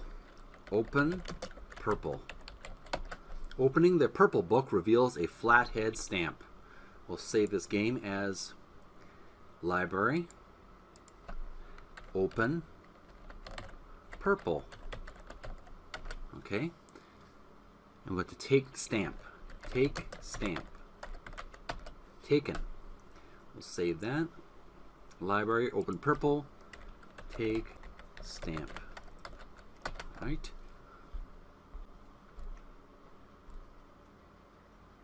So far, so good.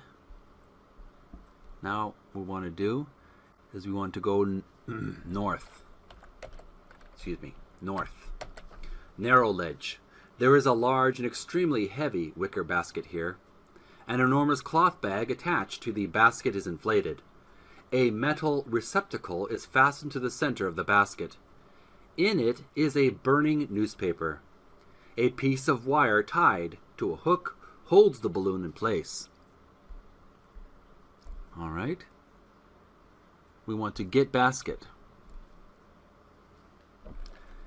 Get basket. A valiant attempt. All right, what are we going to do now? Oh, we were supposed to get in basket. Get in basket. You are now in the basket. Once we get in the basket, we want to untie rope. Untie rope. The wire falls off the hook, and we want to wait. Time passes. The balloon leaves the ledge. Volcano near a small ledge in the basket. The cloth bag is inflated and there is a newspaper burning in the receptacle. A braided wire is dangling over the side of the basket. The basket contains a blue label.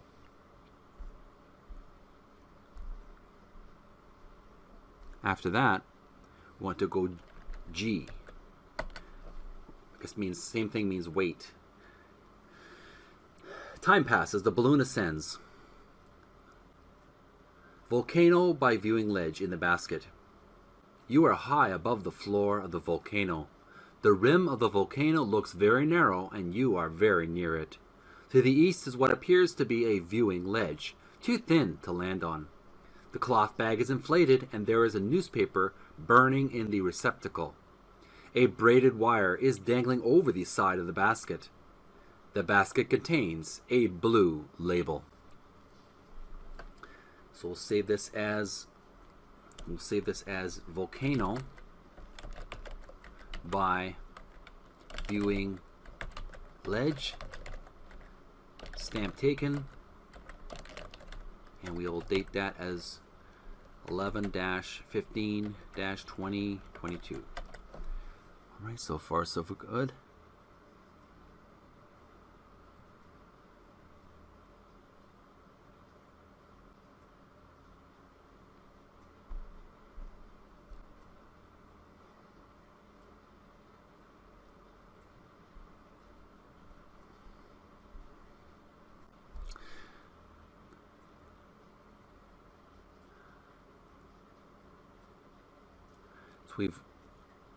We're still high above the air, in the air.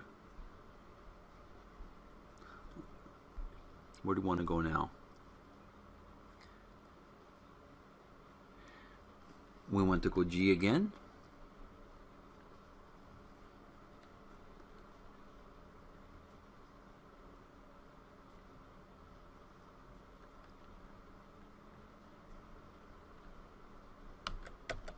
Volcano near wide ledge in the basket. You are near the rim of the volcano. Above you, it is open to the sky. To the west, there is a place to land on a wide ledge. The cloth bag is inflated and there is a newspaper burning in the receptacle. A braided wire is dangling over the side of the basket. The basket contains a blue label. Type in land. The basket comes to a stop. Wide ledge in the basket. You are on a wide ledge high in the volcano. The rim of the volcano is about 200 feet above and there is a precipitous drop to the bottom. There is a small door to the south. There is a small hook attached to the rock here. Brackets outside the basket. The basket contains a blue label. Next we want to tie rope to hook. Press enter. The balloon is fastened to the hook. Then we want to type stand. You are on your own feet again. Type south, dusty room. You are in a dusty old room, which is featureless except for an exit to the north side. Embedded in the far wall is a rusty box. It appears to be somewhat damaged, since an oblong hole has been chipped out of the front of it. Inventory. You are carrying a flathead stamp, a priceless Zorkmid, a brick, a black string, a matchbook, a placemat, a black crystal sphere, and a lamp providing light. And then type Put brick in hole. Done. Then I type put string in brick. Done. Then we type light, not light switch. I misspelled that. We want to light match. One of the matches start to burn. We type burn string, brackets with the matchbook. The string starts to burn. The match has gone out. Then we type N for north, wide ledge. There is a large and extremely heavy wicker basket here. An enormous cloth bag attached to the basket is inflated. A metal receptacle is fastened to the center of the basket.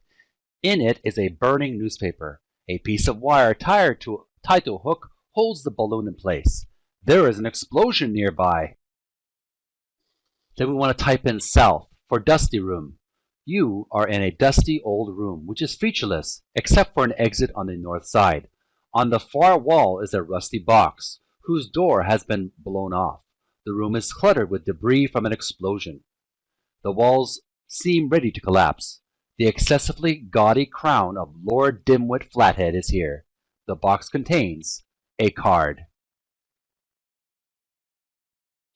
Now we want to type in the words take crown. You are now wearing the gaudy crown. Now we want to type in read card, brackets taken. Warning. This room was constructed over very weak rock strata. Detonation of explosives in this room is strictly prohibited.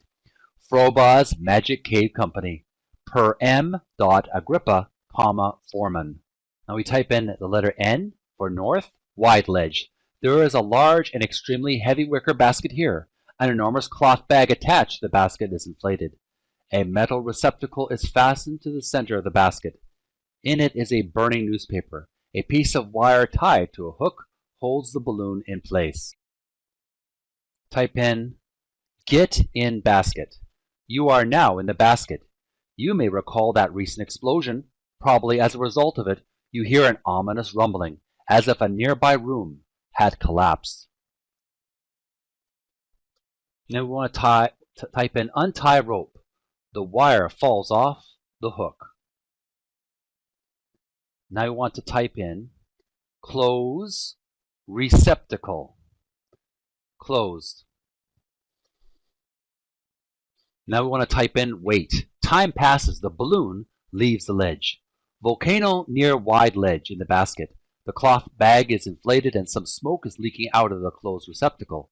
A braided wire is dangling over the side of the basket. The basket contains a blue label. You can type in the letter G. Time passes. The balloon descends. Volcano by viewing ledge in the basket. The cloth bag is inflated and some smoke is leaking out of the closed receptacle. A braided wire is dangling over the side of the basket. The basket contains a blue label. You type in the word wait. Time passes. The ledge collapses. Brackets, that was a narrow escape. Next, we want to type in the word wait. Time passes. The balloon descends. Volcano near small ledge in the basket. The cloth bag is inflated and some smoke is leaking out of the closed receptacle. A braided wire is dangling over the side of the basket. The basket contains a blue label. To save time, I type in the letter G. Time passes. The balloon has landed. The basket comes to a stop. Volcano bottom, comma, in the basket. The cloth bag is inflated and some smoke is leaking out of the closed receptacle. A braided wire is dangling over the side of the basket. The basket contains a blue label. Type in the word stand. You are on your own feet again. Inventory. You are carrying a card, a gaudy crown, brackets being worn, a flathead stamp, a priceless Zorkmid, a matchbook, a placemat, a black crystal sphere, and a lamp providing light. Next, we want to type drop card, comma, matchbook. Card, colon, dropped, matchbook, colon, dropped. Next, we're going to type in north, lava room. On the floor lies a Moby ruby. Type in take ruby. Taken. Previously on Text Adventure Tuesday, Zork II, the Wizard of Frobozz. Volcano Bottom. There was a large and extremely heavy wicker basket here. Get in basket. You are now in the basket. Drop label. Drop. The balloon rises slowly from the ground. Volcano core in the basket. You are about 100 feet above the bottom of the volcano. The top of the volcano is clearly visible here. And then we want to go south. Library. This must have been a large library, probably for the royal family. All of the shelves have been gnawed to pieces by unfriendly gnomes. I'm going to take the stamp. Type south, dusty room. Take crown. You are now wearing the gaudy crown. Type in take ruby. Taken. And now, for the exciting conclusion. Stay tuned. We last left off at the lava room. So open a save game, and that was last week. Today is November the 22nd, 2022. We want to go to the lava room. And that is, we just took the ruby. So let's take the ruby and open. Let's look. Look, lava room. This is a small room whose walls are formed by an old lava flow. There are exits here to the east and the south. Okay. We've taken the ruby. We're in the lava room. Now we want to go east to the ice room. All right, so we're in the ice room now. Then we want to go east again. The cool room. A strange little man in a long cloak appears suddenly in the room. He is wearing a high pointed hat embroidered with astrological signs. He has a long, stringy, and unkempt beard. The wizard notices that you carry the black crystal, and with an unseemly haste, he disappears. Excellent. He fears me now that I have the black crystal. So now that we've met the wizard, he's scared of us. Our next step we want to go is north. Hang on here. North. North Stone Bridge. Okay, so far so good. Then we want to go north again. Dragon Room. And we want to go to north again. Dragon's Lair. A rotten old wooden chest is in one corner among the debris. We'll save this as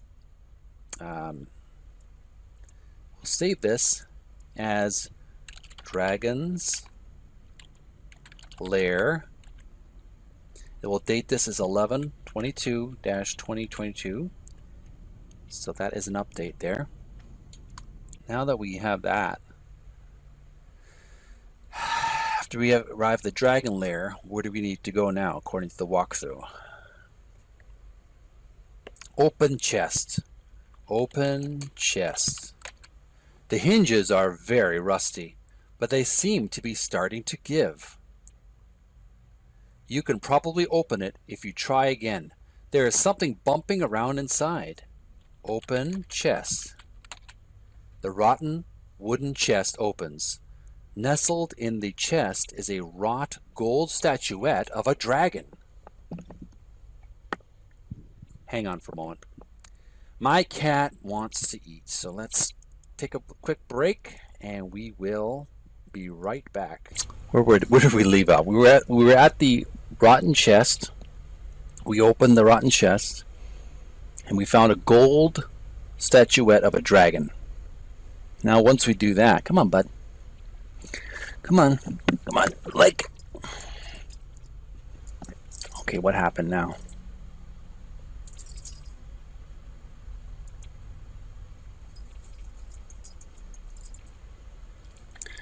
Okay, so we've opened the chest at the in the dragon's lair. We found a gold statuette of a dragon. Take statuette. Take statuette. Taken. All right. So let's look at our inventory. You are carrying a golden dragon statuette, a ruby, a gaudy crown being worn, a flathead stamp, a priceless Zorkmid, a placemat, a black crystal sphere, and a lamp providing light. So far, so good. Now, once we've got the statuette, we want to go south. Dragon Room. Want to go south again. Stone Bridge. Then we want to go south to the Cool Room. Save our game as Cool Room. We'll update that.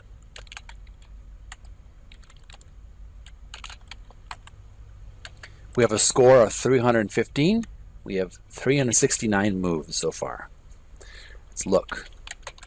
The room is cool and damp. The air is misty. A twisty path from the southeast splits here toward a wide northerly stone bridge and a narrow westerly tunnel. It is from the latter that the mist and chill seem to originate. Okay. Once we arrive at the cool room, we want to go southeast. The carousel room. There is a dented steel box here. Now we want to go southwest.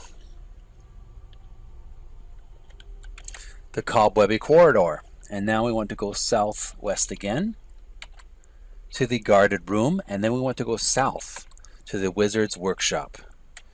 Save our progress. Updated. Wizard's Workshop. Excellent. So far, so good. So we're at the Wizard's Workshop. We want to go west again to the Wizard's Workroom. Sitting on the Wizard's workbench is a black obsidian stand. Now we want to go south to the Pentagram Room. The portrait of J. Pierpont Flathead is here. 200 neatly stacked Zorkmid bills are here. There is a pearl necklace here with hundreds of large pearls. There is a Stradivarius here. There is a delicate gold key here.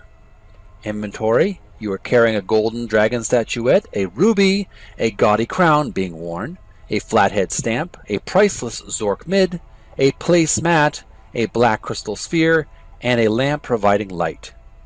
So far, so good. Now, what's our next step? Bum, ba, bum, bum, bum. We want to put the sphere on pentagram. Put sphere on pentagram. Put sphere on pentagram. A cold wind blows outward from the sphere. The candles flicker, and a low moan, almost inaudible, is heard. It rises in volume and pitch until it becomes a high-pitched keening. A dim shape becomes visible in the air above the sphere. The shape resolves into a large and somewhat formidable-looking demon. He looks around, tests the walls of the pentagram experimentally, then sees you. A new master, he says under his breath. Greetings. O master, wouldst desire a service as our contract track status? For some pittance of wealth, some trifle, I will gratify thy desires to the utmost limit of my powers, and they are not inconsiderable. He makes a pass with his massive arms, and the walls begin to shake a little. Another pass and the shaking stops. A nice effect. I find it makes for a better relationship to give such a demonstration early on. He grins vilely. Wow. Now, what's our next step? What do we need to do? This walkthrough is getting very thick, very exciting. Now, the plot is thickening. I have to figure out what our next step is in this adventure. Now, according to the walkthrough, the walkthrough shows a alternate ending, which is negative if the wizard shows up. Okay, we want to give demon statuette.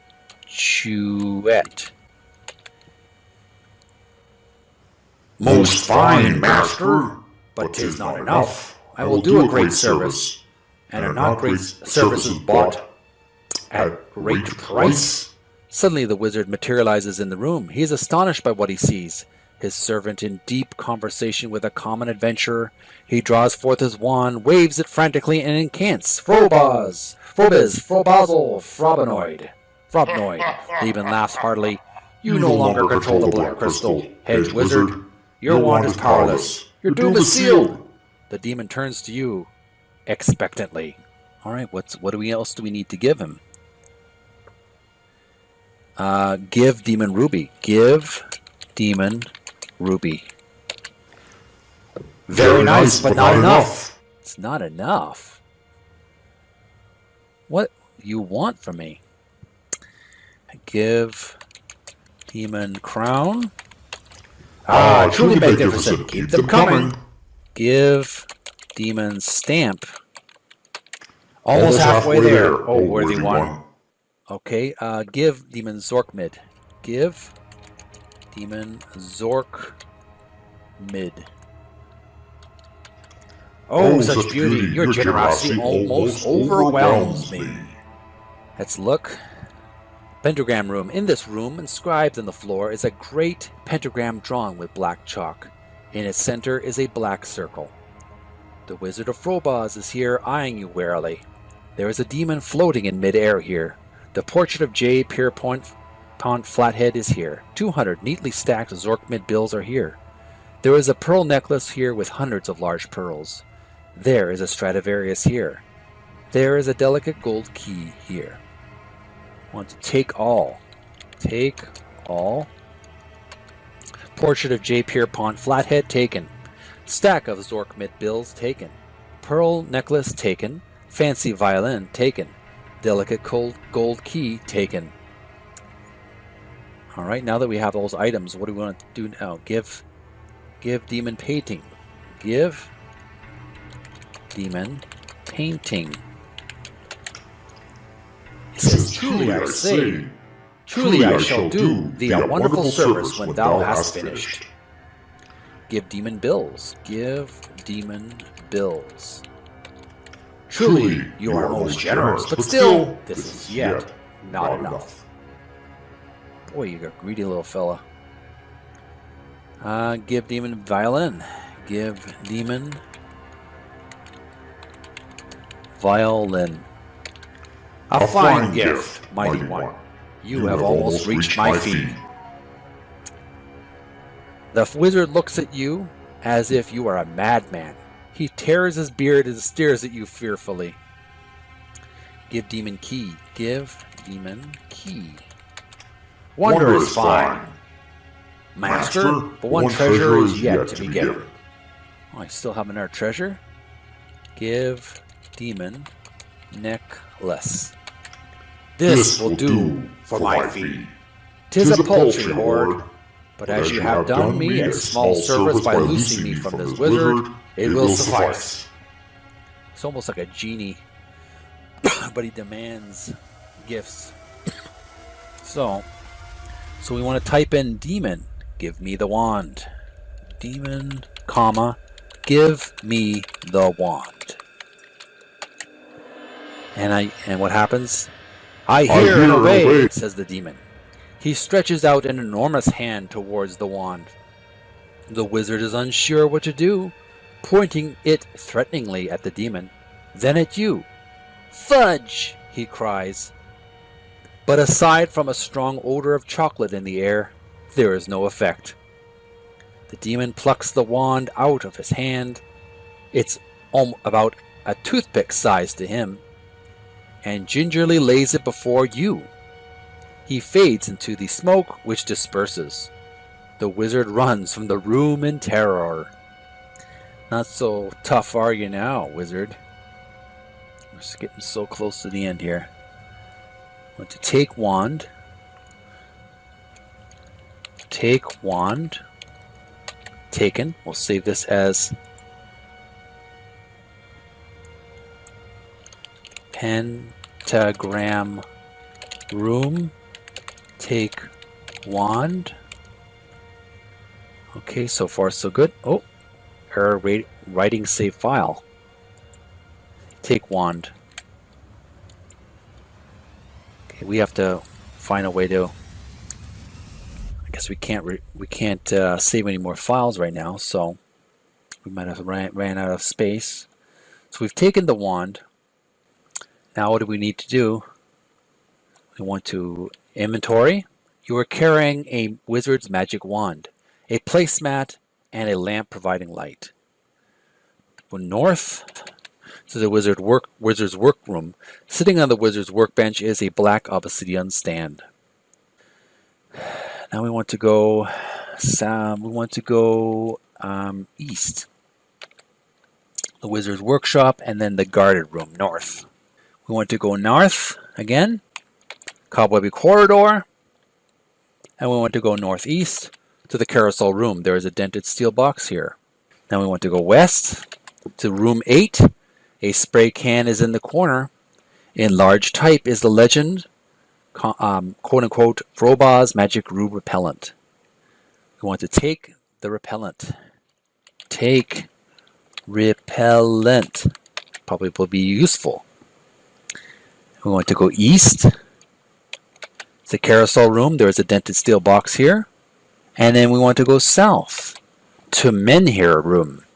Menhir Room. This is a large room which was evidently used once as a quarry. Many large limestone chunks lie helter-skelter around the room. Some are rough-hewn and unworked, others smooth and well-finished.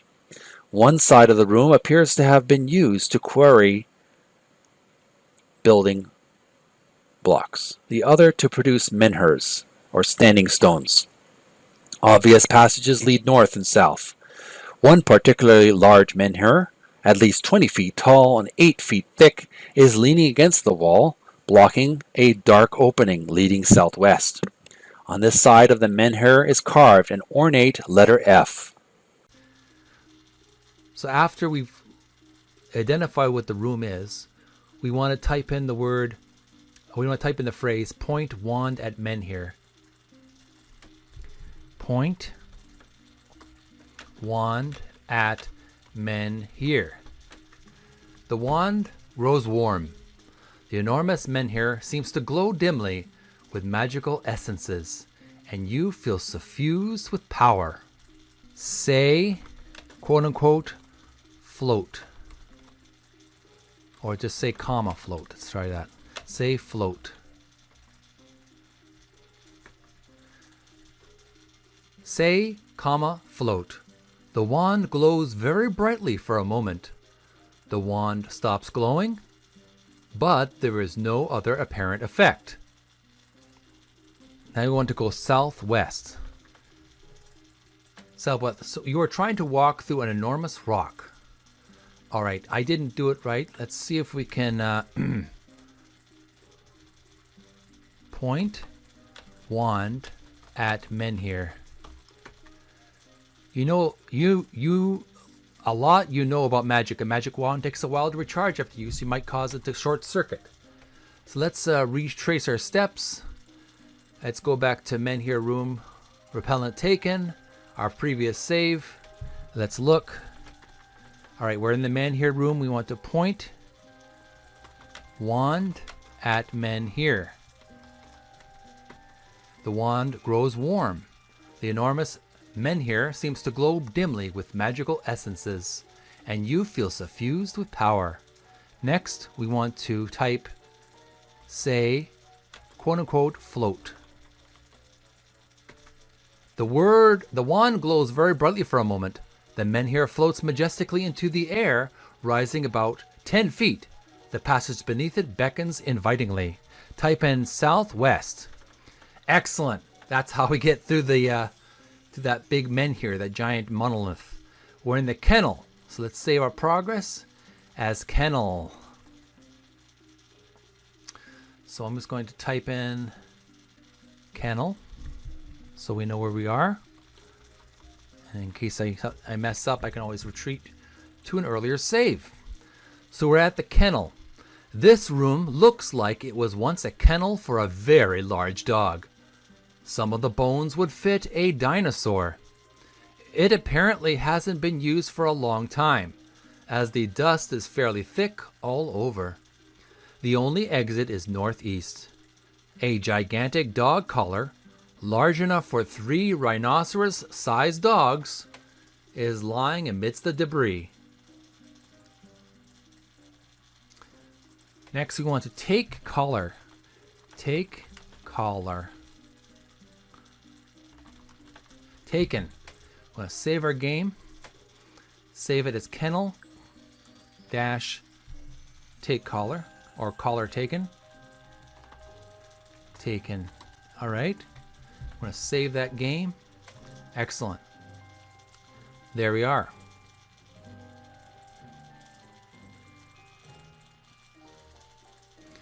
Now we want to go to now we want to go to northeast. Northeast. Menhir room. There was a large menhir here. Next we want to go south. South. Stairway. A marble stairway leads down into the gloom and a passage leads north. So let's save our game. We can always good to have a backup plan in case something messes up. Stairway. I'm going to save my game. Of course, I dated it 8/8/23.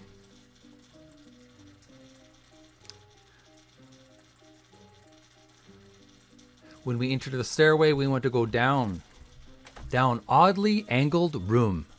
This is a room with oddly angled walls and passages in all directions. The walls are made of some glassy substance. A marble stairway leads upward.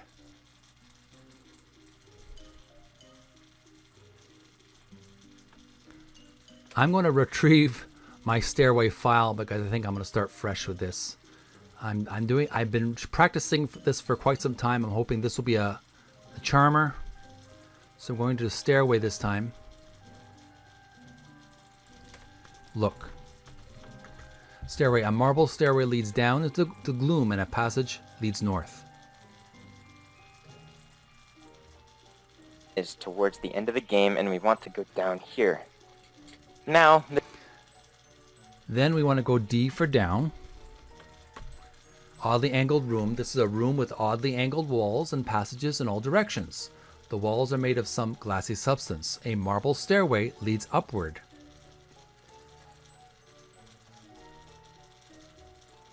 This is another very frustrating and confusing puzzle that a lot of people have problems with. And it's an oddly angled room maze type of deal. Now the thing is, you kind of just want to go east and west, and then look out for this room.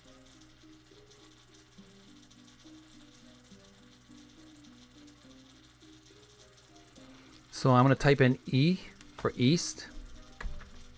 Oddly angled room. This is a room with oddly angled walls and passages in all directions. The walls are made of some glassy substance. On the floor is a very small diamond-shaped window which is flickering dimly. A long wooded club lies on the ground near the diamond-shaped window. The club is curiously burned at the thick end.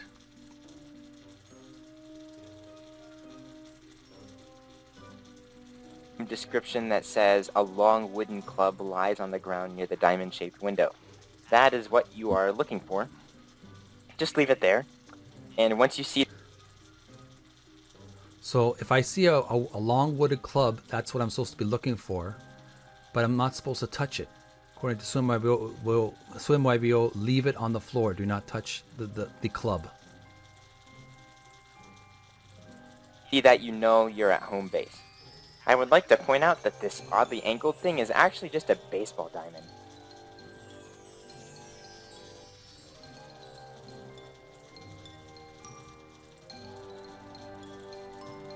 This oddly angled room is basically a baseball diamond, according to SwimMyBO. It's a baseball diamond shape. That's why it's oddly shaped.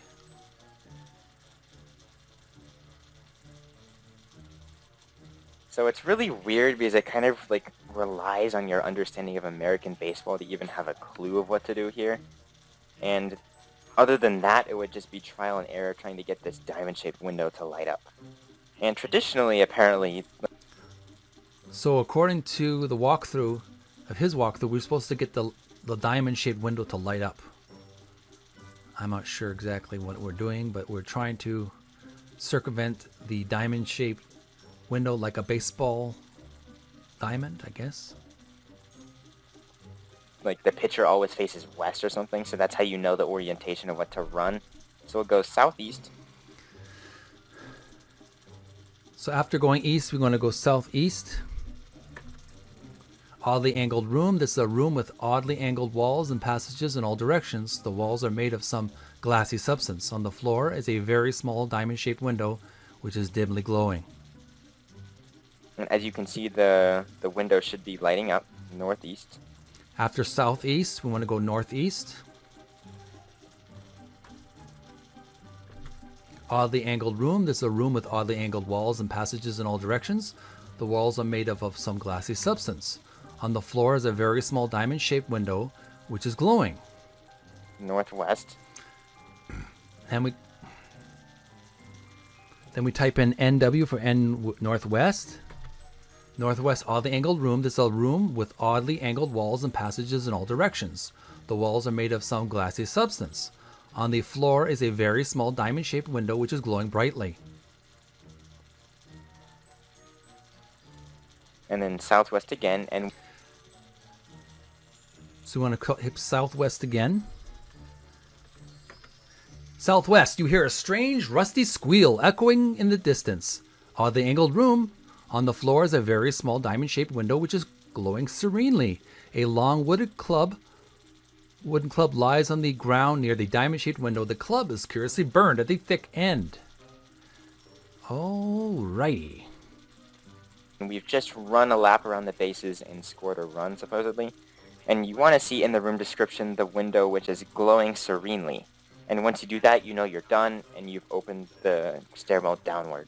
Now we just need to get back to the room with the stairwell in it, which is a little bit hard. We have to return. Originally we went east, so we'll try going west. But sometimes you just can't go that direction, so try south instead. Oh. Just try any direction you can, and then hopefully you'll find He went the east. stairwell here. So east is supposedly the direction we're supposed to go. East. You can't go that way. Oh, apparently there's a randomizer in this game. There's random possible ways you can go. So you can go north, south, or west. North. Oh, oddly angled room. This is a room with oddly angled walls and passages in all directions. The walls are made of some glassy substance. A marble stairway leads upward. The floor is swung down at the end of the stairway to reveal a secret passage leading down into unrelieved darkness. You should have no problem with this, but I would recommend like saving beforehand just in case. Okay, I'm gonna save our game as oddly.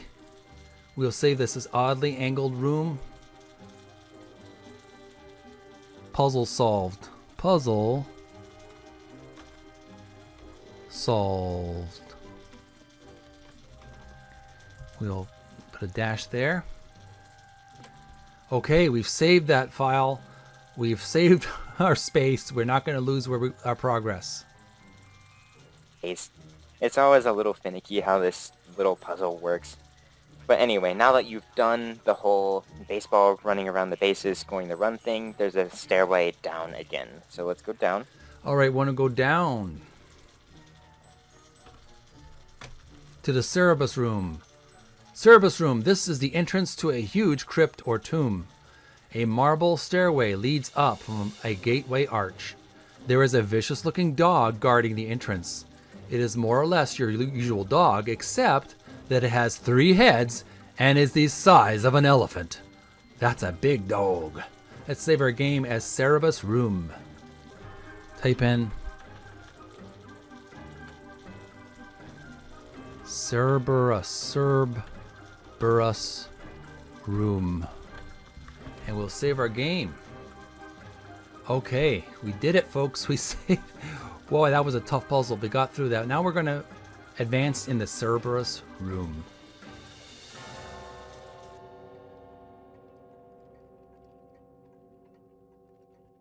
Okay, we're at the Cerberus Room. Look, this is the entrance to a huge crypt or tomb. A marble stairway leads up from a gateway arch. There is a vicious-looking dog guarding the entrance. It is more or less your usual dog, except that it has 3 heads and is the size of an elephant. We want to put collar on dog. Let's look at our inventory. You're carrying a gigantic dog collar, a Frobozz magic glue repellent, wizard's magic wand, a placemat, and a lamp providing light. We want to put collar on dog. Put collar on dog. The creature whines happily. Then the center head licks your face, which is roughly like experiencing a sandpaper washcloth. The other 2 heads look about, as though the monster felt a sudden need to find a pair of slippers somewhere. Its huge tail wags enthusiastically, knocking small rocks around and almost blowing you over from the breeze it creates. Save our game as Cerberus Room. Put collar on dog. Dash. Enter. All right. That's great. We made it past the Cerberus. Next, we're going to type in east. Crypt anteroom. The anteroom is large and empty. Marble bas reliefs depict the stirring times and afterlife of the flatheads, the latter a bit optimistically. The exit is to the west. A huge marble door stands to the south. The door is closed. Above the door is the cryptic inscription, "Feel free." Let's save our game as Cryptic Anteroom. Cryptic Anteroom. Okay. We're in the Cryptic Anteroom, the tomb. Apparently it's the entrance to a tomb for the Flatheads, the royal family in this fantasy world. They want to open door. Open door. The crypt door squeaks open. Save our game as Cryptic Anteroom. Door open. All right. Next, we're going to type in south. South, crypt. The room contains the earthly remains of the mighty flatheads. 12 somewhat flat heads mounted securely on poles. While the room might be expected to contain funerary urns or other evidence of the ritual practices of the ancient Zorkers, it is empty of all such objects. There is writing carved on the crypt. The only apparent exit is to the north, through the door to the anteroom. The door is open. Let's save our game as crypt. Now we want to apply repellent. Let's start our inventory. Frobozz magic repellent. We want to type in apply repellent to me. The spray smells like a mixture of old socks and burning rubber. If I were a Gru, I'd sure stay clear. Let's save our game. Add crypt repellent on. Type in repellent on. We want to look. The room contains earthly remains of the mighty flatheads. The door is open. The only apparent exit is to the north through the door to the anteroom. Turn lantern off. The lamp is now off. It is dark, but on the south wall is a faint outline of a rectangle, as though light were shining around a doorway. You can also make out a faintly glowing letter in the center of this area. It might be an F. We'll save our game as crypt repellent on, lamp off. Okay, save our game. We want to open secret door. Open secret door. The secret door opens noiselessly.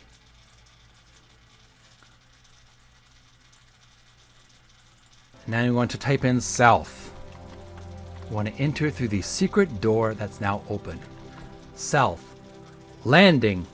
Beyond the door is a roughly hewn staircase leading down into darkness.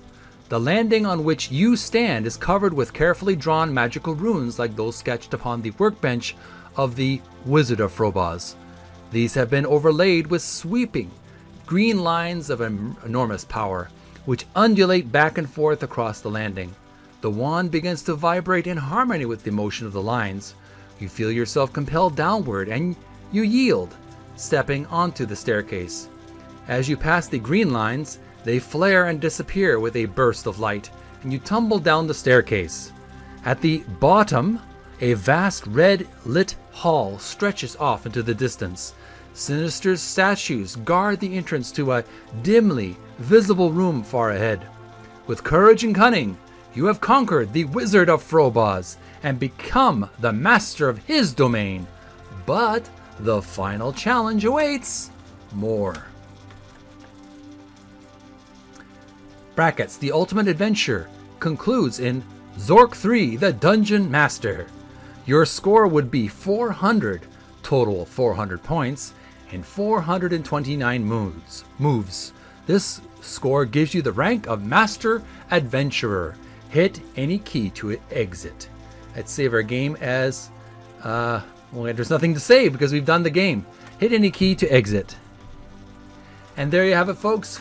We've defeated the Wizard of Frobozz, and we're on to adventure number 3, Zork III, the Dungeon Master. I hope you had a good time. I certainly enjoyed my adventure. I hope this has helped you. Maybe you're struggling with the game, and maybe it's given you some tips and tricks in order to win the game. If you liked tonight's video, make sure to send some likes and subscribe, of course, to Video Gamers Oasis for more content. And I'll see you in the future with more videos like this one, especially Zork III, the Dungeon Master. Bye for now.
Video Gamers Oasis.